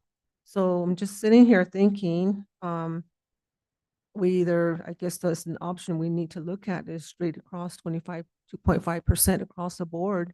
And then if we're going to be accommodating the upper grade levels, and then also 1.75 and 25 cents an hour for everybody, that kind of does the reverse of that also. So I'm sitting here just thinking about, what would be the best case scenario. Maybe with further elaboration of the salary scale, we could do that, because in any scenarios, it's going to be hard, but we have to come to the medium of some type, so that we're taking care of the higher and the lower grade levels and everybody in between. So that's my thought to this. I would like to see how it's going to pan out first. Thank you. Deputy County Manager Bertelson. Thank you, Chair Vasquez and members of the board. And the takeaway really is this is a commitment to our employees, and we thank you for making that commitment and having this conversation. We thank Human Resources staff and budget and the county managers team with Steve's leadership to really make that commitment. And we have done a lot of work in those ranges, in those grades over the past couple of years. And so with that, I think what we're hearing is kind of based on this conversation, we can look at that 2.5% merit across the board and plug that in, and we'll move forward with that unless we hear differently from you. So if you're changing your recommendation? Yeah, thank you. I have no problem with the 2.5. Okay, thank you.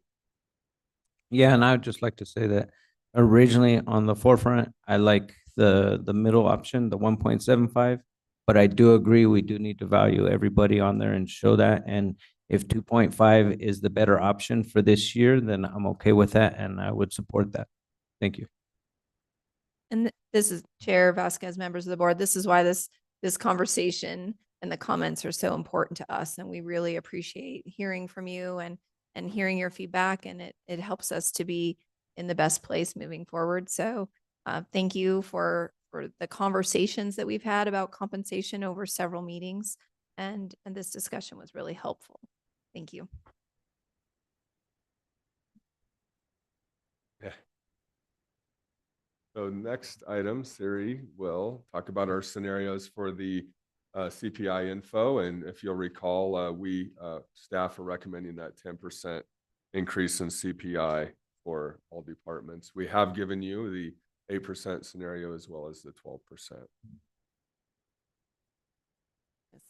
So thank you, Chair and members of the board. So this is on your screen, as well as the detail by department is on one of your handouts from earlier, the long one with all of the numbers.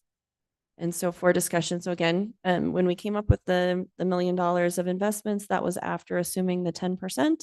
But we did provide the other scenarios as well. This is the general fund numbers in front of you on the slide.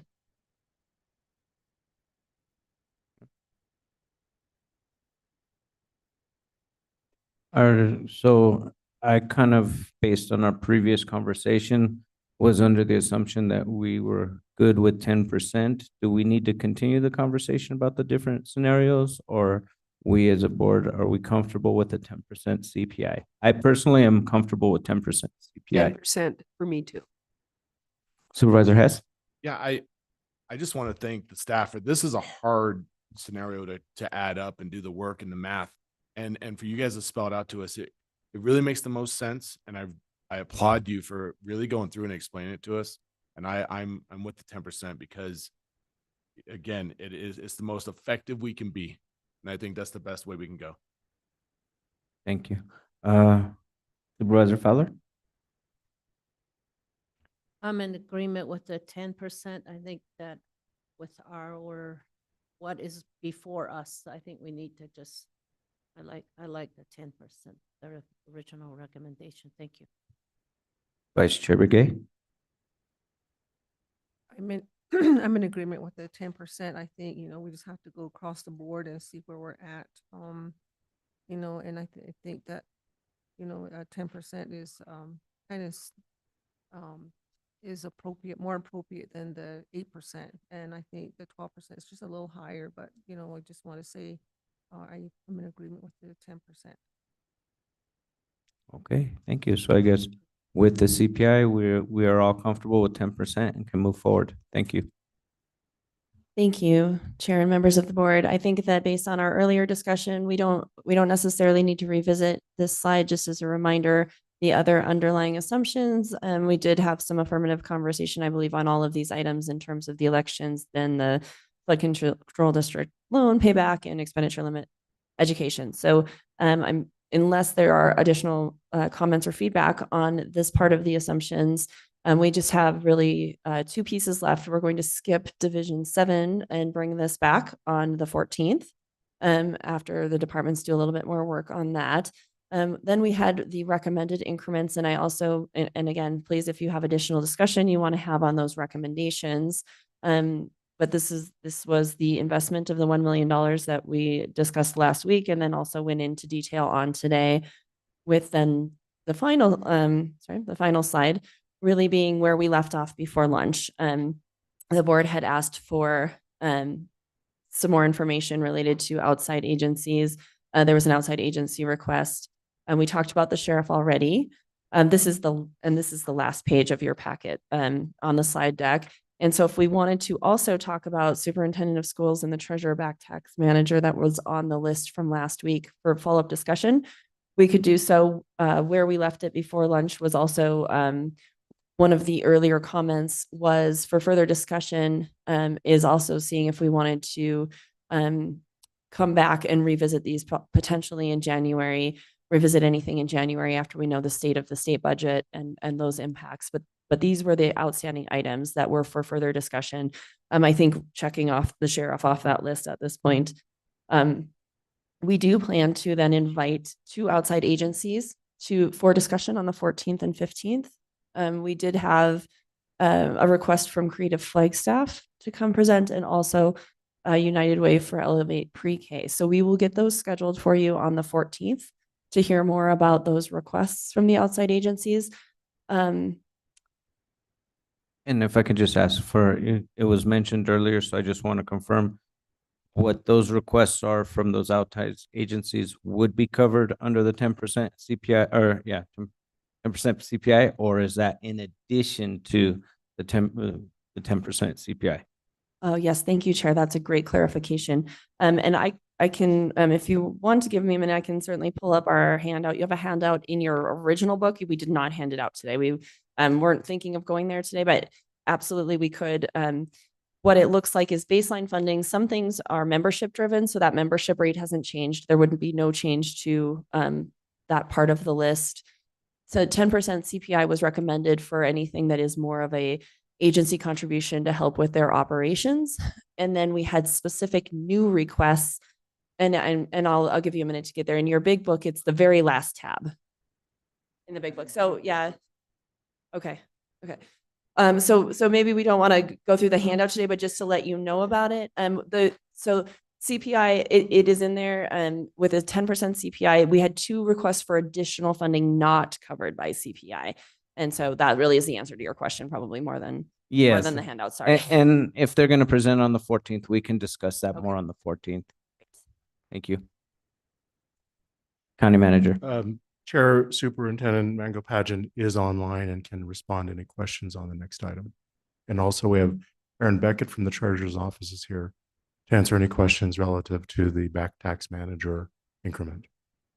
Okay, so then let's go ahead and get into the conversation about the superintendent of schools request. Maybe if staff can get us queued up there, and then we can, before we start asking some questions, since it has been since Friday since we discussed that. Yes, thank you, Chair and members of the board. So we had our full increment list. We went through every department, and then we had pegged a couple of them in kind of an orange color for additional discussion. These fall on your very last page of that. So if you turn to page 3, there are 2 things the board had asked for additional discussion on. One is superintendent of schools, and one is a treasurer new FTE. When we speak first to the superintendent of schools, they had put in a request for additional general fund for grant matches to help them pursue additional grant funding opportunities that may require some match. And so that is the request, is for a general fund of $250,000. And I think it might be appropriate to turn it over to Superintendent Mango Paget to go into more detail on that. Please, Superintendent, if you could speak to your request. Okay, yes. As I spoke last time, the increment is for matching funds. We know that at the State Department that we are not going to have an opportunity for many grants, especially grants that support mental health in our schools, as well as other grants.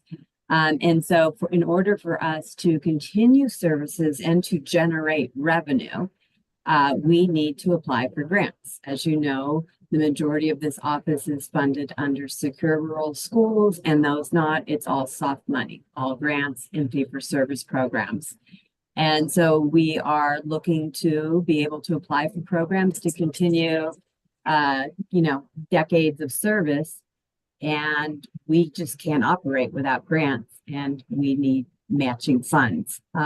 One of the grants that we are applying for, those funds would more than pay for themselves, because if we're applying for about $1.2 million, a potential of, if we were to put 250 down, which we would get money from the schools too, so we wouldn't necessarily on that particular one, we would be gaining $1 million worth of grant funds coming in times 5 years. And we would have to do a, match from on.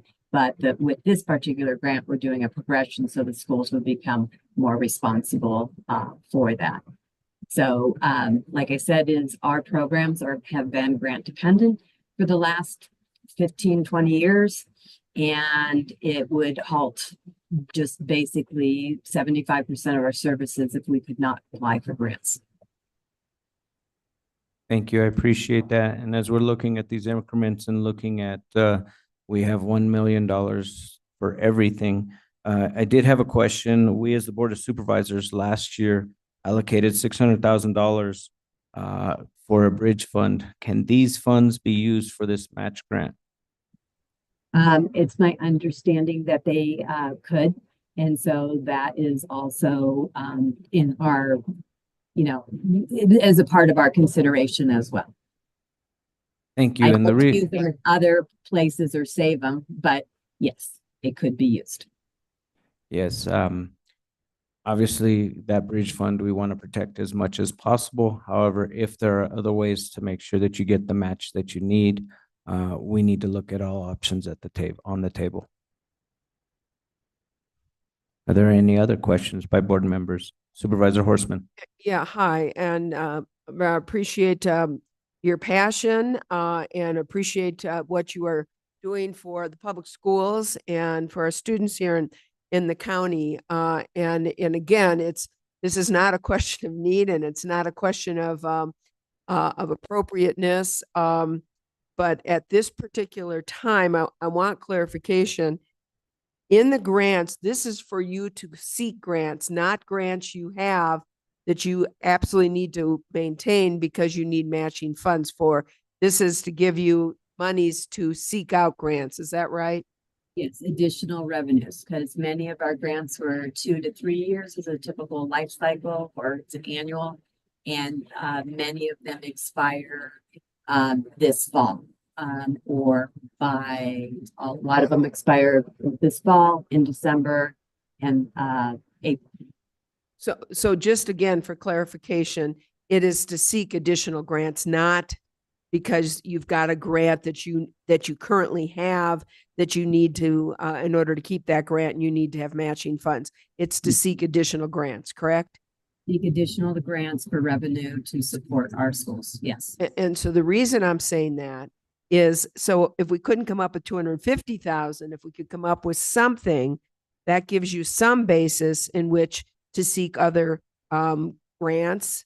And even if we aren't able to fund it at the level that you are now asking, the other is that if we waited until after the expenditure limit vote in hopes the passage of the expenditure limit, which will free up funds for us, I'm assuming you could then ask for grants. If we awarded you some of this matching grant funds, you could ask for grants at a later time.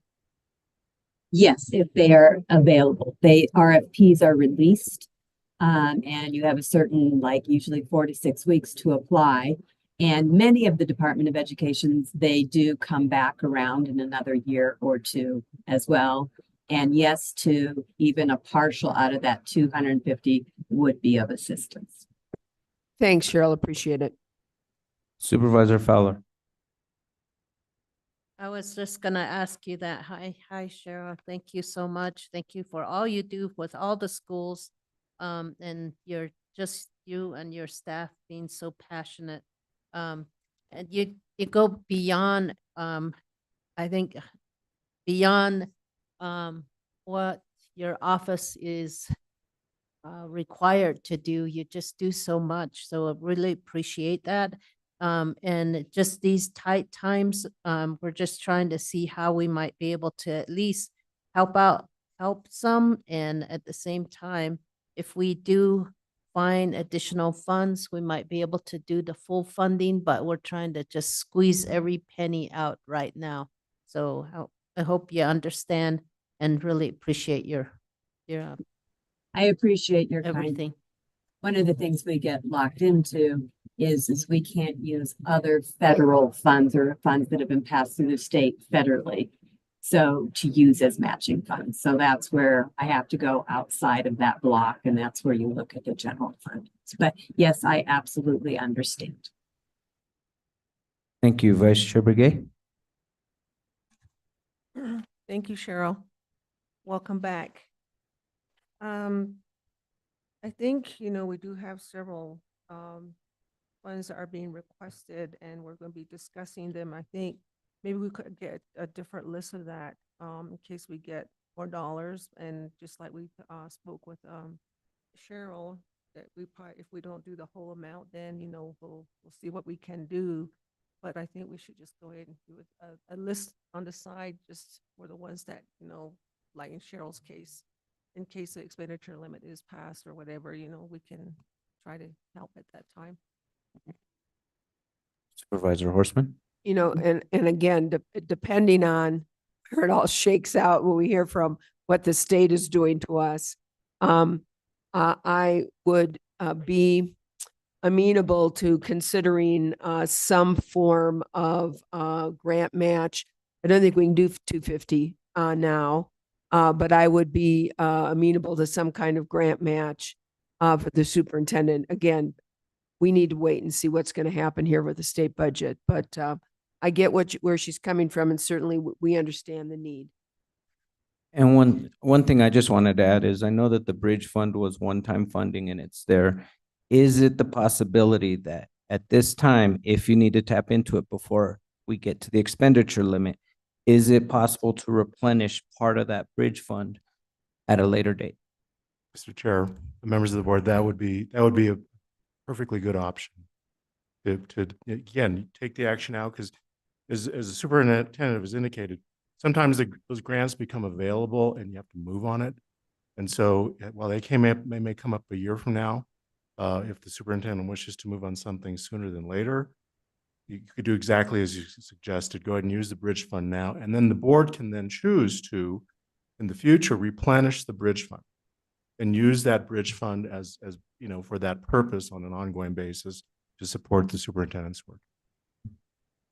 So then my next question would be, considering that, is it worth still allocating something for this bridge fund as Supervisor Horseman mentioned, or should we be looking at waiting? And if you have to tap into that bridge fund, we will look after the expenditure limit conversation. And so December, January, revisit it and see if we need to replenish to that bridge fund. Mr. Chair, if I can comment, just to clarify though, while we are very hopeful of the expenditure limit passage, we are still in this fiscal year of an expenditure limit. So a decision in January would still be constrained by our current expenditure limit. So we'd be looking at next budget year to make those adjustments if the board so chose. Okay, thank you. Are there any other questions or comments by supervisors at this time? Superintendent, did you have any closing comments or concerns? I just want to say, thank you for your consideration, and thank you that we have a board of supervisors that is very passionate about education and understands as to how we have to provide services up front, so our students don't end up in the next potential system. And that I appreciate it, and I know you have hard decisions, and I look forward to working with you as we continue down this path. Thank you. We really appreciate everything you do, and we look forward to finding a solution moving forward.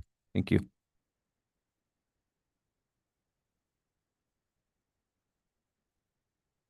Thank you, Chair and members of the board. The last item on your further discussion list was the treasurer back tax manager. Again, as you look at your comprehensive increment request list, rather, it's towards the bottom in orange, and we do have a representative from the treasurer's office here to speak to any questions you may have. Just noting that it was not on the original list because it does represent an increase in staff. And of course, we talked earlier today about the original focus being sort of continuation of staff that was already in positions for the first pass of the $1 million investment. So with that, I will turn it over to the board for any questions or the treasurer's office for discussion. Could you please come up? And just again, just like with the previous discussion, we ended this discussion on Friday. So if you could just give us a quick recap of where we're at in the request, that would be great. Yes, thank you, Chair Vasquez and members of the board. My name is Erin Beckett. I'm a treasury analyst with the treasurer's office. Treasurer Benatar and Chief Deputy Waka are in Phoenix today for a meeting, so they do send their condolences for not being able to make it. So the treasurer back tax manager position is an FTE that was requested to help the back tax program that is currently a division of 2 to collect on back taxes. So with this request, there would be some offset with new taxes collected. Thank you. That was going to be my question, is if we were to add this position, would it increase the amount of back taxes that the county receives? It would. And we don't have an exact number at this moment because we don't know what we would be able to collect. And today is May 1st, second half of taxes are due, but we can have that information to you at a later time. Thank you. Are there any other questions or comments from board members? No? Okay, thank you. Appreciate your time. Chair Vasquez, members of the board, thank you for for that conversation and just to note that back tax program manager, it impacts all taxing jurisdictions that work off of the property tax scale in providing those services. To note the increment request, that what is included is the temp wage increase of the 16,500. Again, the thinking behind that is it does provide some level of staffing support while not creating that additional position going forward with the unknowns and uncertainties that we're working with. So just wanted to add that perspective as well. Vice Chair Brigay. So this could be like part-time.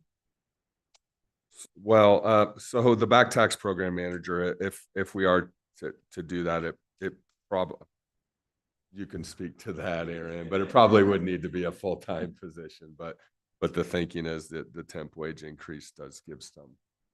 Aaron, I'll let you address. Thank you. Great question. Thank you. That we would look for a full-time FTE for this position. One thing that would be of consideration is a limited term position so that we can start to collect on those back taxes and show the revenue that additional revenue we're bringing in.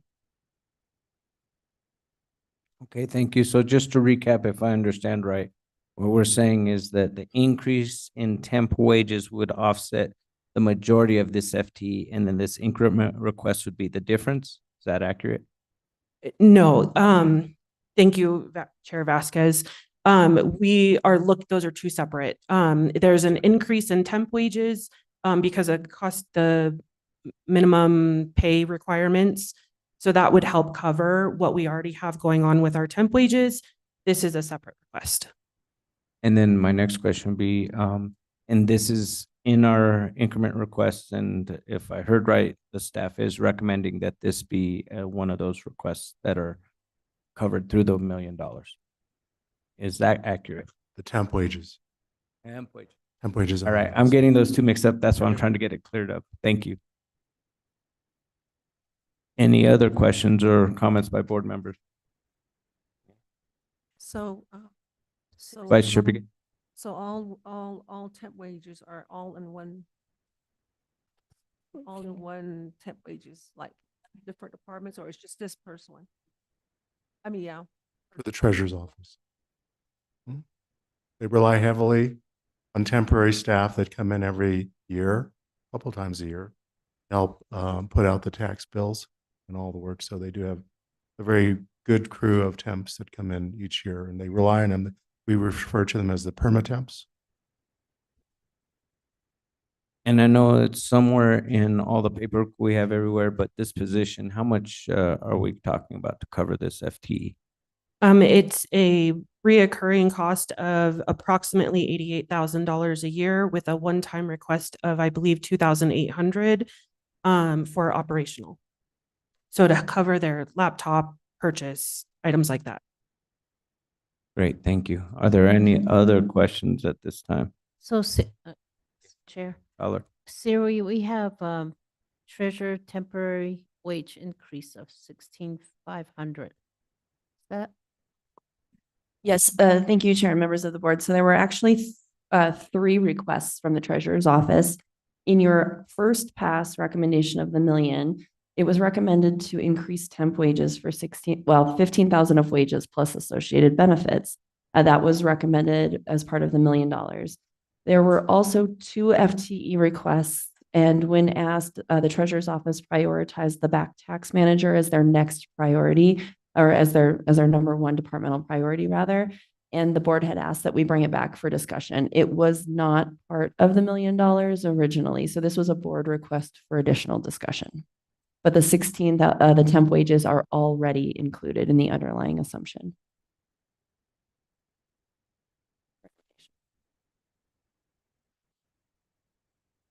So, okay, I'm looking at the orange here. So you have reoccurring 88,650, and then one time 2,800. And you also want the green color in green, which is temp wage 16,500. Those are the 2 recommendations, or over Uh, here, it's mhm. just 16,500. Correct. Yeah, We're having that's the one. additional discussion based on board feedback from when we went through the list. We had pegged this for something for additional discussion. But if you look at the recommendation sheet, you will see the temp wage item on here as part of the recommendations. And then below the line, if you will, further discussion, you'll see the FTE not included in the numbers above. But Supervi- but you need the, what you're asking for is the treasurer back tax manager. That, the 88,000. And Yes, that's that is not included in the recommendation. correct. Okay, just want to double check that. Thank you. And if I can add, when you look at the overall department cost and what the budget is for the treasurer's office and what is contributed to not only the community with collecting taxes, doing the back tax, the annual audit tax lien sale, excuse me, as well as taking care of our departments and special districts. We don't have a large capital cost that we ask for every year or at all. And we don't have additional costs for items such as vehicles, merchant services, fleet, anything like that. All of our costs are within our printing and our employees. So while I do, and Treasurer Benatar does recognize that we are not looking to add additional FTEs, she would not be asking for this position if it was not of importance. Supervisor Horstman. So how long has the back taxes been going on? For how far back can you collect them? That is a great question. Thank you for asking. I would have to defer to the department on that. I'm not sure. But I know that we do have probably 5 to 10 years worth of back taxes that still need to be collected on. So if we are in a very tight budget period, which we are, and if those back taxes have been going on for a while, and if those back taxes will probably continue to go on for a while, it might be something we could look at funding in 2026. Thank you, Supervisor Horstman. Yes, that's a great comment. I think one of the urgencies surrounding this is in light of the recent Santa Cruz County findings that Treasurer Benatar and Deputy Chief Waka help support the back tax division and take care of it on a daily basis. They're within the daily operations. So in really trying to have a division of duties and keeping that separate so that they can operate in an internal audit capacity, they would like to have this request looked at for this fiscal or for fiscal year 25. Seeing how this position does help bring money to the county, the piece that I think for me would really be helpful is a projection of what you anticipate should we get this position, how much would come back to the county, because 88,000 is a lot, but if we anticipate 50 to 60,000 coming back, well, that changes that equation. And so that would be some information, at least for me, for May 14th would be helpful in moving forward, because it doesn't sound like we can do this unless there's that return on investment that lessens the burden. Chair Vasquez, members of the board, we'll certainly look at that. And if we get the opportunity to talk about our property tax outlook, the treasurer's office serves at the pleasure of all districts and all agencies throughout the county. And so so there's a benefit to Coconino County, but that benefit is more spread throughout all the districts. Supervisor Fowler. I like to keep it on our list here. I don't want to take it off. I like to bring it back again and have your huddle and see if there's any other options, but, put a plan together and bring it back to the board. That's what I like to see that. Thank you. All right. Are there any other questions or comments on this? Just briefly. Supervisor Horstman. Yeah, I agree with that. We're in tight times and we're trying to see what we can do, but we certainly acknowledge the incredible work that's done in the treasurer's office. There's just more and more that needs to be done in the treasurer's office every single year. And we understand and really appreciate having a great treasurer and a great department. And we know what happened in Santa Cruz County. We do not want to see anything like that here. And we know we wouldn't. And again, we appreciate the diligence and professionalism in the treasurer's office. So thank you so much. And I agree with keeping this on, see what we can do as we move forward. Thank you. Appreciate your time. Thank you. Thank you for the opportunity to speak. We appreciate it, and we'll revisit it in a couple of weeks. Thank you. Vice Chair Brigay. Yeah, thank you for the presentation, and I would like to see it stay on. And if nothing else, you can get some part-time. You look even looking at part-time to really assist, within the department. Thank you. All right, please. I believe we are ready to move on to the next item. Great, thank you. Thank you, Chair and members of the board. So we actually made it through our agenda for today, but I know we promised no more handouts. We could, since we're bringing a few things back on the 14th and 15th, we would like to propose tackling the next two items as we look at our discussion plan, as these will go pretty quick. I know we have a hard stop at 3, but if we could use our next hour to go through property tax rates and secure rural schools. Again, just looking at the discussion plan, it's the first two items under the 14th and the 15th. These are pretty straightforward, and we do have handouts then, new handouts, sorry, to help facilitate that. The first one is more informational. Yes. So Andy's going to hand those out, and I'm going to put it up on the screen. No, thank you. I'd appreciate if we could go through as much as we can today to reduce the burden on the 14th. So.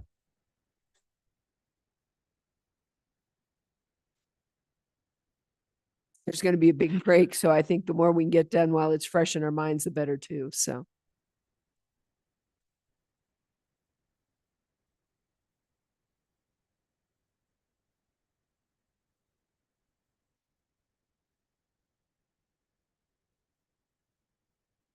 All right, I'm going to try to zoom this a little bit.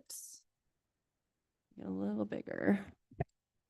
Would you mind reminding us about the wonderful limitations we have with regards to our property tax rate? Yes, thank you, Supervisor Horstman and Chair and members of the board. That is a great tee up to this conversation.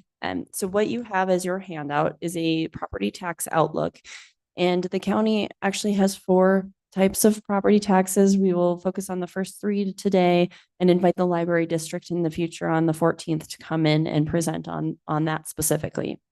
When we look at the county property taxes, I know it's been said already today, it's worth saying again, Coconino County has the lowest property tax rate of all the counties in Arizona.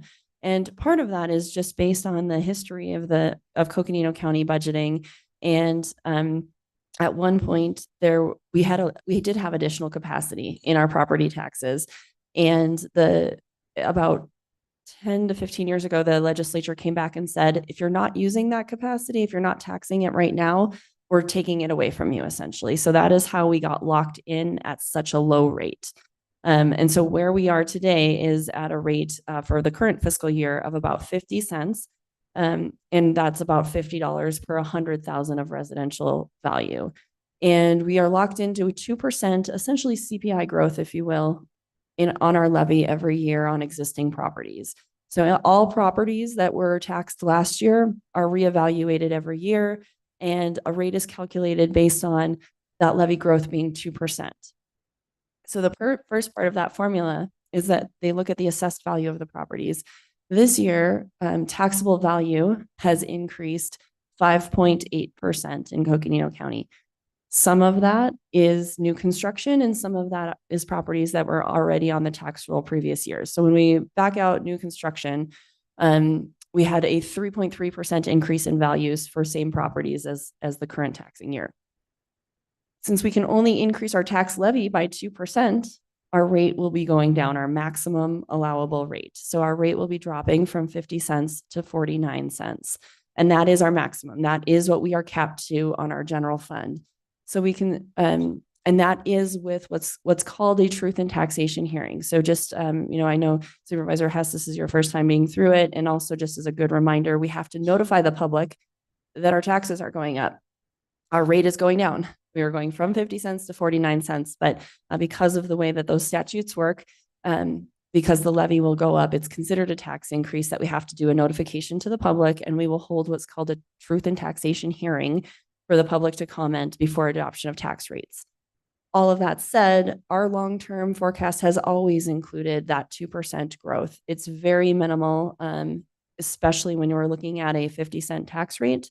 We've always included that in the assumptions. It's really critical to capture what we can every year in terms of allowable property tax levy growth. It's very minimal in terms of the impact to the taxpayers. And we don't want to be in a position where that capacity is swept again by the legislature, to be honest. This is one of the very few areas we have control over in terms of revenues, and it's 2%, a very small amount of revenue growth per year on our levy. You can see that our total tax levy, the current year, in that very first box, the third line down, tax levy, $10.88 million of property taxes. So 2% on that, and then the new construction. Supervisor Horstman. And then just to bring your statement to a conclusion, if, for example, we chose not to do our 2% levy, how would that affect us going forward in the future with regards to our levies? I'm assuming everything just continues to go down from there. Yes, thank you, Supervisor. So our tax rate would fall further if we did not elect the 2%. We would have an even lower. I didn't bring that with me, what it would be, but it would be below the 49 cents, probably around 48 cents. And then there is some uncertainty as to what would happen. Right now, the levy limit is calculated. If you don't take it, you get that capacity. So you could maybe do a 4% increase in the future.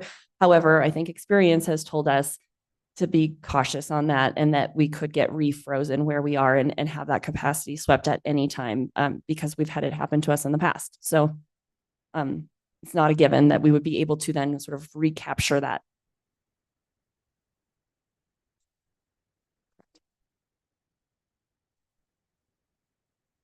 Correct, Supervisor Horstman. And really in terms of taxpayer impact, 1 year impact of 2% versus sort of saving it up to do a large increase, that is something that has been found to be very unpopular by citizens, even though we're foregoing that tax capacity for a few years.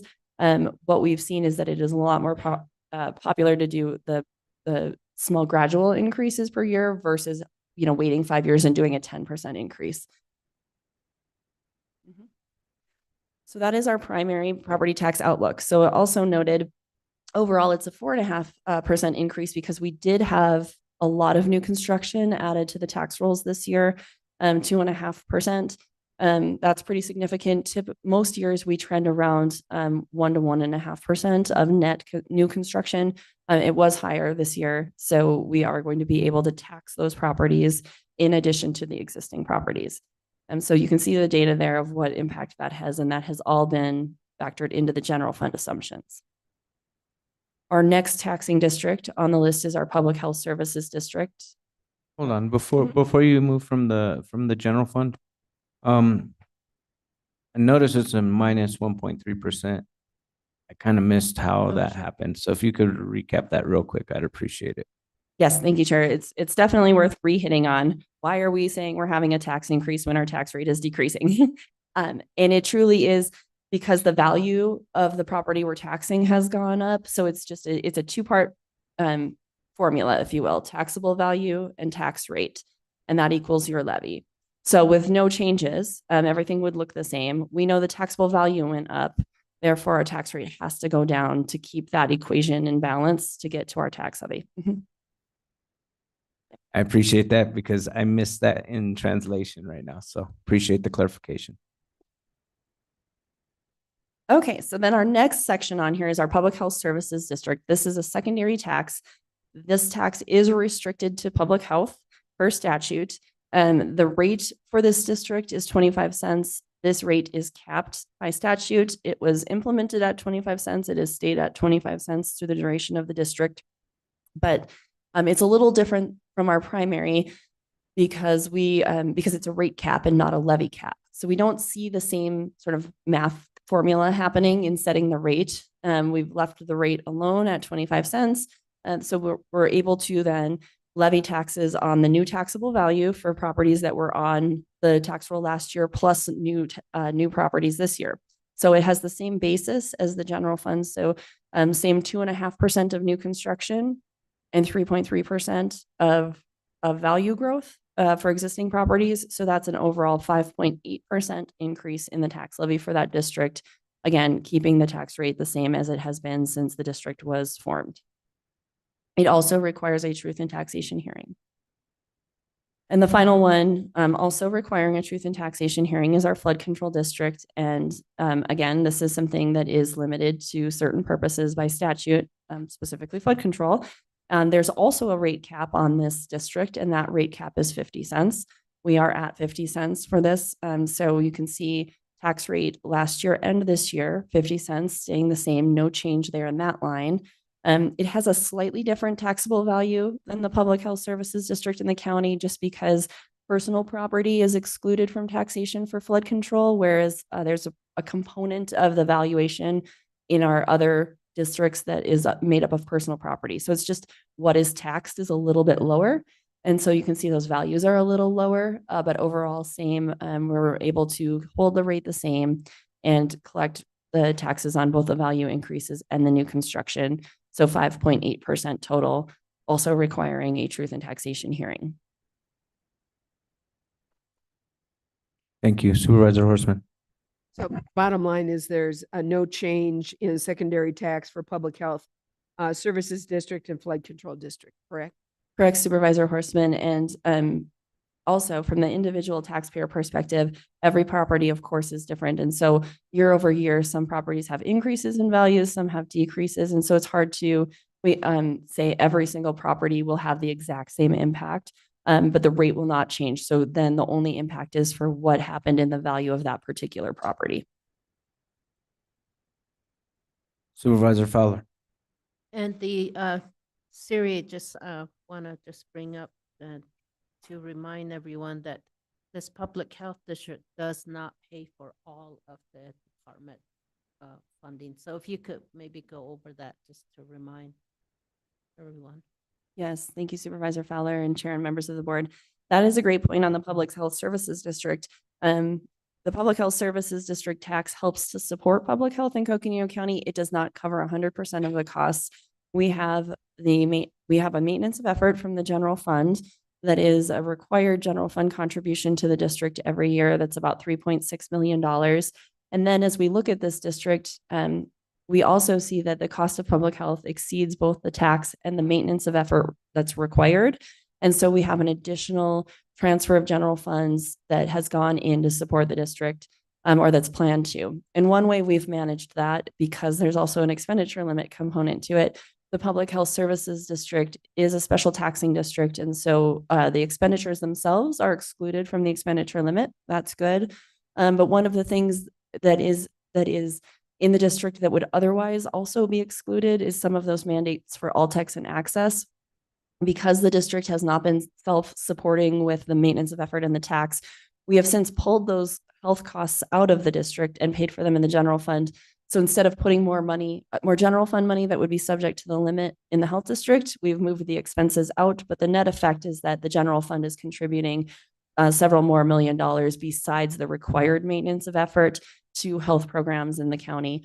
And then the other note is that the health district is not exactly the same as the HHS department. HHS has other programs that are not covered by the health district and that have separate support areas, some of it general fund, some of it grant funds, and really a mix of both. So not everything, we can't equate Public Health Services District to HHS as a direct. They are two different groupings of programs. Okay, thank you. Any other comments? Supervisor Horstman. Just in light of everything going through the property taxes, and given the fact we're facing an expenditure limit, I think it's probably important just for the public to understand, and this is an example of how this occurs. We have a revenue cap, and what we're going over here is a revenue cap, our property taxes and our secondary taxes, which are set by statute. That's money being brought in, which is set and limited by statute. We cannot exceed our taxes or money coming in except as allowed by the statutes, which is what we are doing. That compared to what's called an expenditure limit or an expenditure cap, which is spending money, in other words, money going out that we have in our accounts. And so I know this is something that has come up with members of the public, and that is when we increase the expenditure limit, it allows us to spend the money we have in our accounts. It does not, and it cannot allow us to increase taxes because that's set by that revenue cap. So, it's just something I know the public sometimes gets confused. There are two different caps going on here. One's the revenue cap, which we're talking about right now with property taxes. The expenditure limit, of course, that we're going to the public to vote on is merely to extend and increase the money, spending the money we have, and it does not affect, nor can it affect, our ability to tax, and it does not amount to a tax. So thanks. Thank you. Any other comments? All right, please continue. All right, thank you.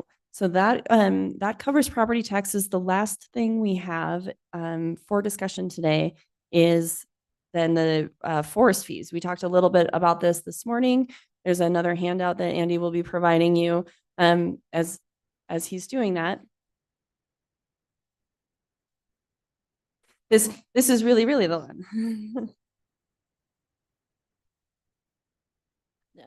Just back to the taxes, I think, thank you, Patrice, for really spelling that out. I think it's really important to, when we talk about property tax and revenue and how it all has to balance out, and just the challenge that it has in us trying to deliver the service that we need to deliver to the county.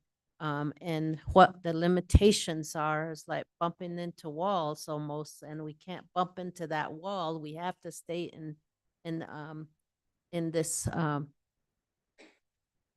our path, and it's really important in our discussion to be able to, even though we understand what it is, I think it's important to go into details sometimes about why things are the way they are and why they're done the way they're done, and what creates a challenge. There are many boundaries where we cannot pass, and we have to just stay within our lane. And we're driving this wagon. And we have to stay on that path. We can't go off the path, and we cannot divert on the side road right there, because this is where we're going, and we have all our goods in the back of the wagon. So we're riding along, and there are a lot of limitations to that delivery of the service that we have. And yet that is our responsibility, and it's our responsibility to keep an eye on that and on our budget to make sure that it is balanced. And so so we have to be very careful. So that's why we have these long discussions and even side meetings and updates and from the staff and departments, aside from these public meetings, so that we can fully understand what actions we're about to take, and also to really understand what is coming before us. So just want to make that statement. So thank you. Thank you. Any other comments at this time? Okay, in that case, please continue. Thank you, Chair and members of the board. So for our last item, we have forest fee distribution is the title on this. Secure Rural Schools is the authorization for it. We have received funding. We just received funding a few weeks ago, which is our last funding allocation under any authorized dollars for Secure Rural Schools. And so it is not authorized beyond the money that we just received. Typically, we receive funds in April for expenditure the next fiscal year. So we have received the dollars to expend in fiscal year 25. What you see here for comparison is fiscal year 24, the dollars we are spending right now, and then the dollars that we just received for fiscal year 25, and the proposed starting point allocation of those dollars for discussion. So as a reminder, this is a federal act under which we receive these funds, and we are audited on them under federal single audit. We are audited on them as well as a performance audit from the state, and we could be subject to additional federal program-specific auditing at any point. So there is a big lens on these dollars, and we have to make sure we get it right, as with all funds. But this one is always looked at very frequently. And there are 3 titles in which we receive funding. So Title I, Title II, and Title III.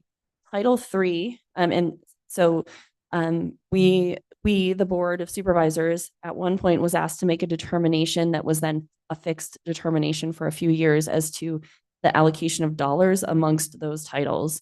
And so we are locked in at 8% of Title II and 7% of Title III. There's a lot behind how we got there, but this is the most beneficial to the county overall to have this election. So this is a solid election given our options for how to allocate it. The 8% Title II actually bypasses the county altogether. It's allocated based on Coconino County formula funding, but it does not come to the county in any way. It actually goes to the RAC, which is run by the Forest Service first, and they have their own criteria for how they can allocate those dollars. So that first $213,000 for this year did not come to the county. We received the Title I and the Title III. Title III is also limited. There is a handful of ways in which Title III can be expended. And 2 of those ways are programs that we have here at the county. One of them is search and rescue, and one of them is patrol on federal lands. And we do not use it for search and rescue because it's federal money, and we've already received some state dollars to help offset the cost of search and rescue. This would actually jeopardize our ability to receive other money for search and rescue. So we are not allocating Title III to that, even though it is an allowable use of a function that we perform. Instead, the Title III dollars are allocated every year towards helping with the cost of patrol on federal land. So the sheriff's office tracks their time and their metrics and comes up with the cost of patrol on federal land. And then we are able to help support some of that expense by using Title III dollars. So there are no other activities under Title III that the county has engaged in the past or currently engages in that would be eligible. And so we have not explored that, as we already are doing patrol through the sheriff's office on federal land, and it does help with the general fund cost of that. So that leaves us really with Title I. And Title I is known as the schools and roads component. So you can see where we landed this year compared to last year. We started with a full county allocation, including Title II, of $2,786,800. This year we received $2,674,000. That leaves us, after we do just the 8% and the 7%, with $2,273,000 for Title I. Again, now this is the part for discussion, certainly, but the way that we have previously, so following the same sort of allocation method of Title I, the way we've allocated those dollars is that first and foremost, we have looked at the cost of the superintendent of schools office as a schools component. And so for fiscal year 25, the budget for the superintendent of schools office statutory office is $694,000. That includes their office and some support staff that we've added over the years to support superintendent of schools. So using Title I first of all for that expense, and then we take the balance after that comes off the top, and we have allocated 25% to roads and 75% to schools.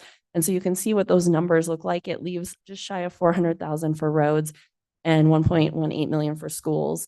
But I will note we are not putting 25% into roads. We are putting about 17% into roads and the rest into schools, because we deduct superintendent of schools operational funding first. And I'll turn it over for discussion in just a minute, but one of the things that's definitely come up is how much should we put towards roads versus schools, and can we change that allocation? We did over email have a conversation just this morning about there was an audit finding from a county that did not put any money towards roads. And that audit finding did not define what it means to put money towards roads other than it can't be zero. So, part of why I made the comments about the auditing, quite honestly, is that we'd have to determine our own comfort level there, but I don't know that we want to be the audit test case to say, is $1 sufficient? Is $5, right? And so we're at 17%, reasonably, could we look at 10% to roads? Probably, possibly, but I just don't know how the audit would see, something between where we are and zero. It's just hard to say. We don't have guidance on that. We just know zero is bad. Okay. And so then once we do that, we take the schools distribution, and the superintendent of schools comes up with a recommendation for funding of the accommodation school. You can see that is level. And then some programs also that are run by the superintendent of schools, secondary literacy and environmental education. They are requesting that those programs continue at the same level in fiscal year 25 as fiscal year 24. And then the balance remaining gets distributed to the individual schools within Coconino County based on a formula that is calculated every year by the superintendent of schools office. So with that, basically any change we would make to the roads, this roads component, and I'll just go ahead and highlight it so we can kind of see. We'll go with purple. We haven't used purple. Okay. So roads distribution or schools would then increase the schools. If we were to reduce roads, we would increase schools, which would essentially flow into this number, the amount that goes directly then out the door through that formula distribution to the schools, or a program perhaps in-house if the Board of Supervisors would choose to offer a program that is school related through the superintendent of schools office. That's another option. So with that, I'll pause for comment and discussion from the board. Do we have any comments from board members at this time? Supervisor Horstman. I'm trying to ferret it out. So I think what you're saying is that we might be able to add some additional funds that in the past were attributed to roads towards schools, but we can't just take all the money for the roads and give it to the schools. That's number one. So I got that part. We aren't sure what percentage, but we know we're probably okay with 10%.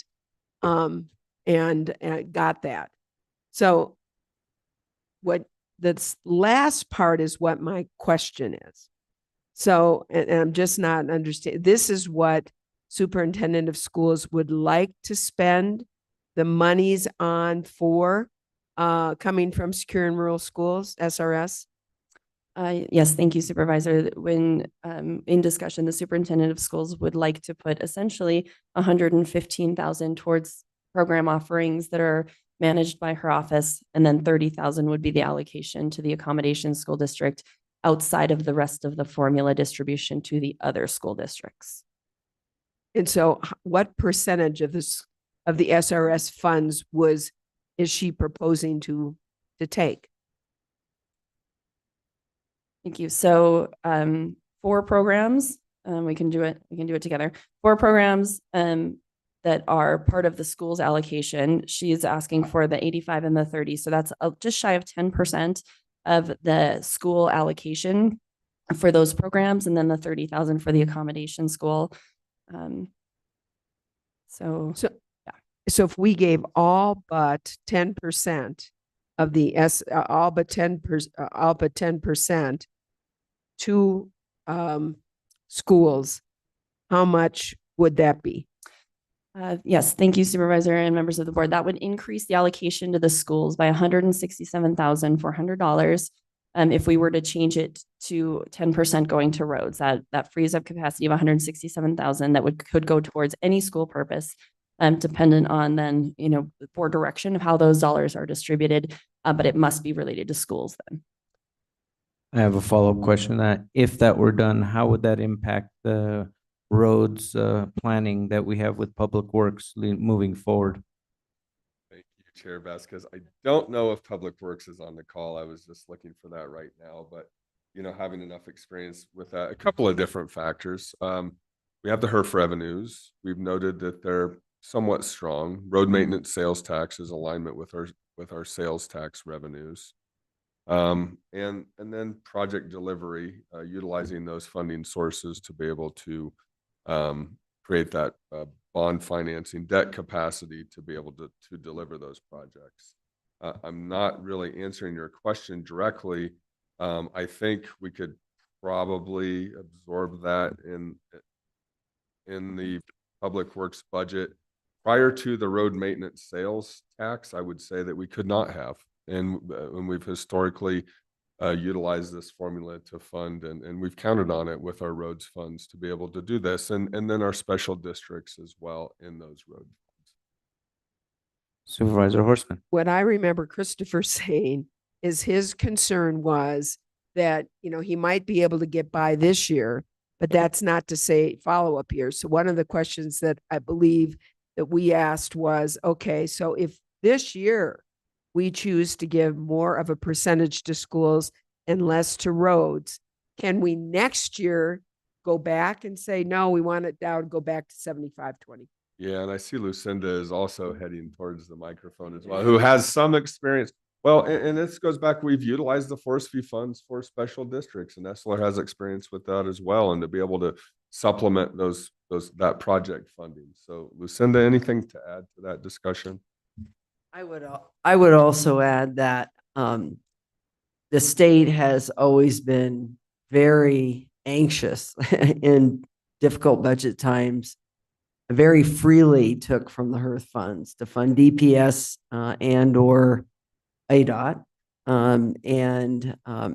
There's never been any, frankly, political resistance to that.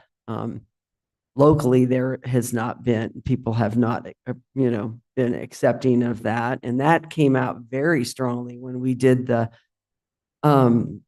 transportation, the road maintenance sales tax in 2014. One of the main reasons people voted for it was because it had provided for local control. And same with SRS, we have local control over those dollars. And so I think that's just a couple things to keep in mind. Are there years that are better years than others? Absolutely. But we all know how many calls do you get about roads, right? Roads are important to people, and connecting services to how we spend our money is very important to people. So thank you. Vice Chair Begay. Yeah, the question would be, we're doing 25% and 75%. I was just wondering, I know you kind of elaborated on it, is is there a mandate on this? Some of the funds are mandated, to make sure that we are in compliance with the 25 and 75, or I just want to know what's that. Thank you, Vice Chair. So we are, the only distribution that we are locked into is the 8% for Title II and the 7% for Title III. In terms of Title I, it says it must be expended towards schools and roads. But it does not, that there is nowhere that the act lays out specifically a proportion, like a range, for example, between each. But there was an audit finding when a county did not use it towards roads. So we know it has to be greater than 0 towards roads. We do not know what otherwise would be a reasonable percentage to apply there. So we do have flexibility. So, and I think that also sort of ties to the question of, if we were to change something this year, could we go back and reset it? Yes, we could. As long as we're, again, applying both roads and schools as part of the formula, we could do that. But the other, of course, asterisk on that is that there is no reauthorization at this point. So we don't know the future of this funding source either. Thank you. And then my question is, if we were to adjust this to add more money to the schools, could this money be used towards the match grant that we were talking about earlier, or is that something totally different? Thank you, Chair. Yes, I think that we could actually, it's a great question, but we couldn't because it's federal money, and usually you can't match a federal grant with a federal grant. So if she had opportunities for state grant funding, then it could be used for that type of match, possibly, depending on the funding source, but not federal to federal. So it wouldn't necessarily help there, but it could help with other staffing. So for example, if the bridge fund needed to be drawn from this year to help with move staff off of grants, it could help, but we want to be very cautious that this funding is also expiring and there is a timeline in which we have to obligate the funds. And so we don't want to necessarily hang on to them and have them go unexpended either. So it's a balance. Yes, thank you. Are there any other questions or comments? No? All right. Thank you. Appreciate. Please continue. Thank you, Chair. So unless we want more discussion, and we don't adopt this, we don't adopt a budget for it, but we also have to do some public hearing and some public notification. And so we will need some direction on the allocation if we're comfortable leaving it alone, or if we would like to revisit anything else. Supervisor Fowler. Well, once again, I think that this is another huddle for all of you to really relook at meet with Public Works and just what Lucinda just brought out, when state is nervous, they usually go right after the HERF. We've seen that before. They transferred over to the DPS that is on the road, and they don't blink when they do that. So I think that you all need to get together and bring back your findings and see if this is something we can actually do or would be recommended for us to do. See if it balances out on that side, and then we can consider the options when you bring it back. Thank you. Thank you. Supervisor Hess. Yes, thank you, Chair. I agree. I think I'm glad we looked at this today. That way we can come back to it on the 14th or 15th. I think that gives a little bit of time. I really think there's cause and effect to moving all this money around. And it affects either, is 167 going to do anything? Is it going to impact? Those are the questions I have. So I agree. Let's bring this back and let's have those two divisions talk to us. Thank you. Any other comments by board members? Okay, yeah, I would like to give staff time to look at this and then come back to us on the 14th of a recommendation of whether or not we should adjust the formula to help spread money around or not. That would be helpful for us. Thank you, Chair. That concludes what we have for you today. Half hour early, but I'll turn it back over to you for any other discussion. Great, thank you. Appreciate it. Thank you, everyone, for giving us the time and going through and kind of systematically addressing all the concerns we had from Friday. And I feel like we're in a really good place for next Tuesday when we meet on the 14th to continue this conversation. At this time, 2 weeks, yes. I said the 14th. But at this time, we do have one more item that we do need to look at. We have on our agenda executive session, should we choose. Is that something that our board would like to do at this time?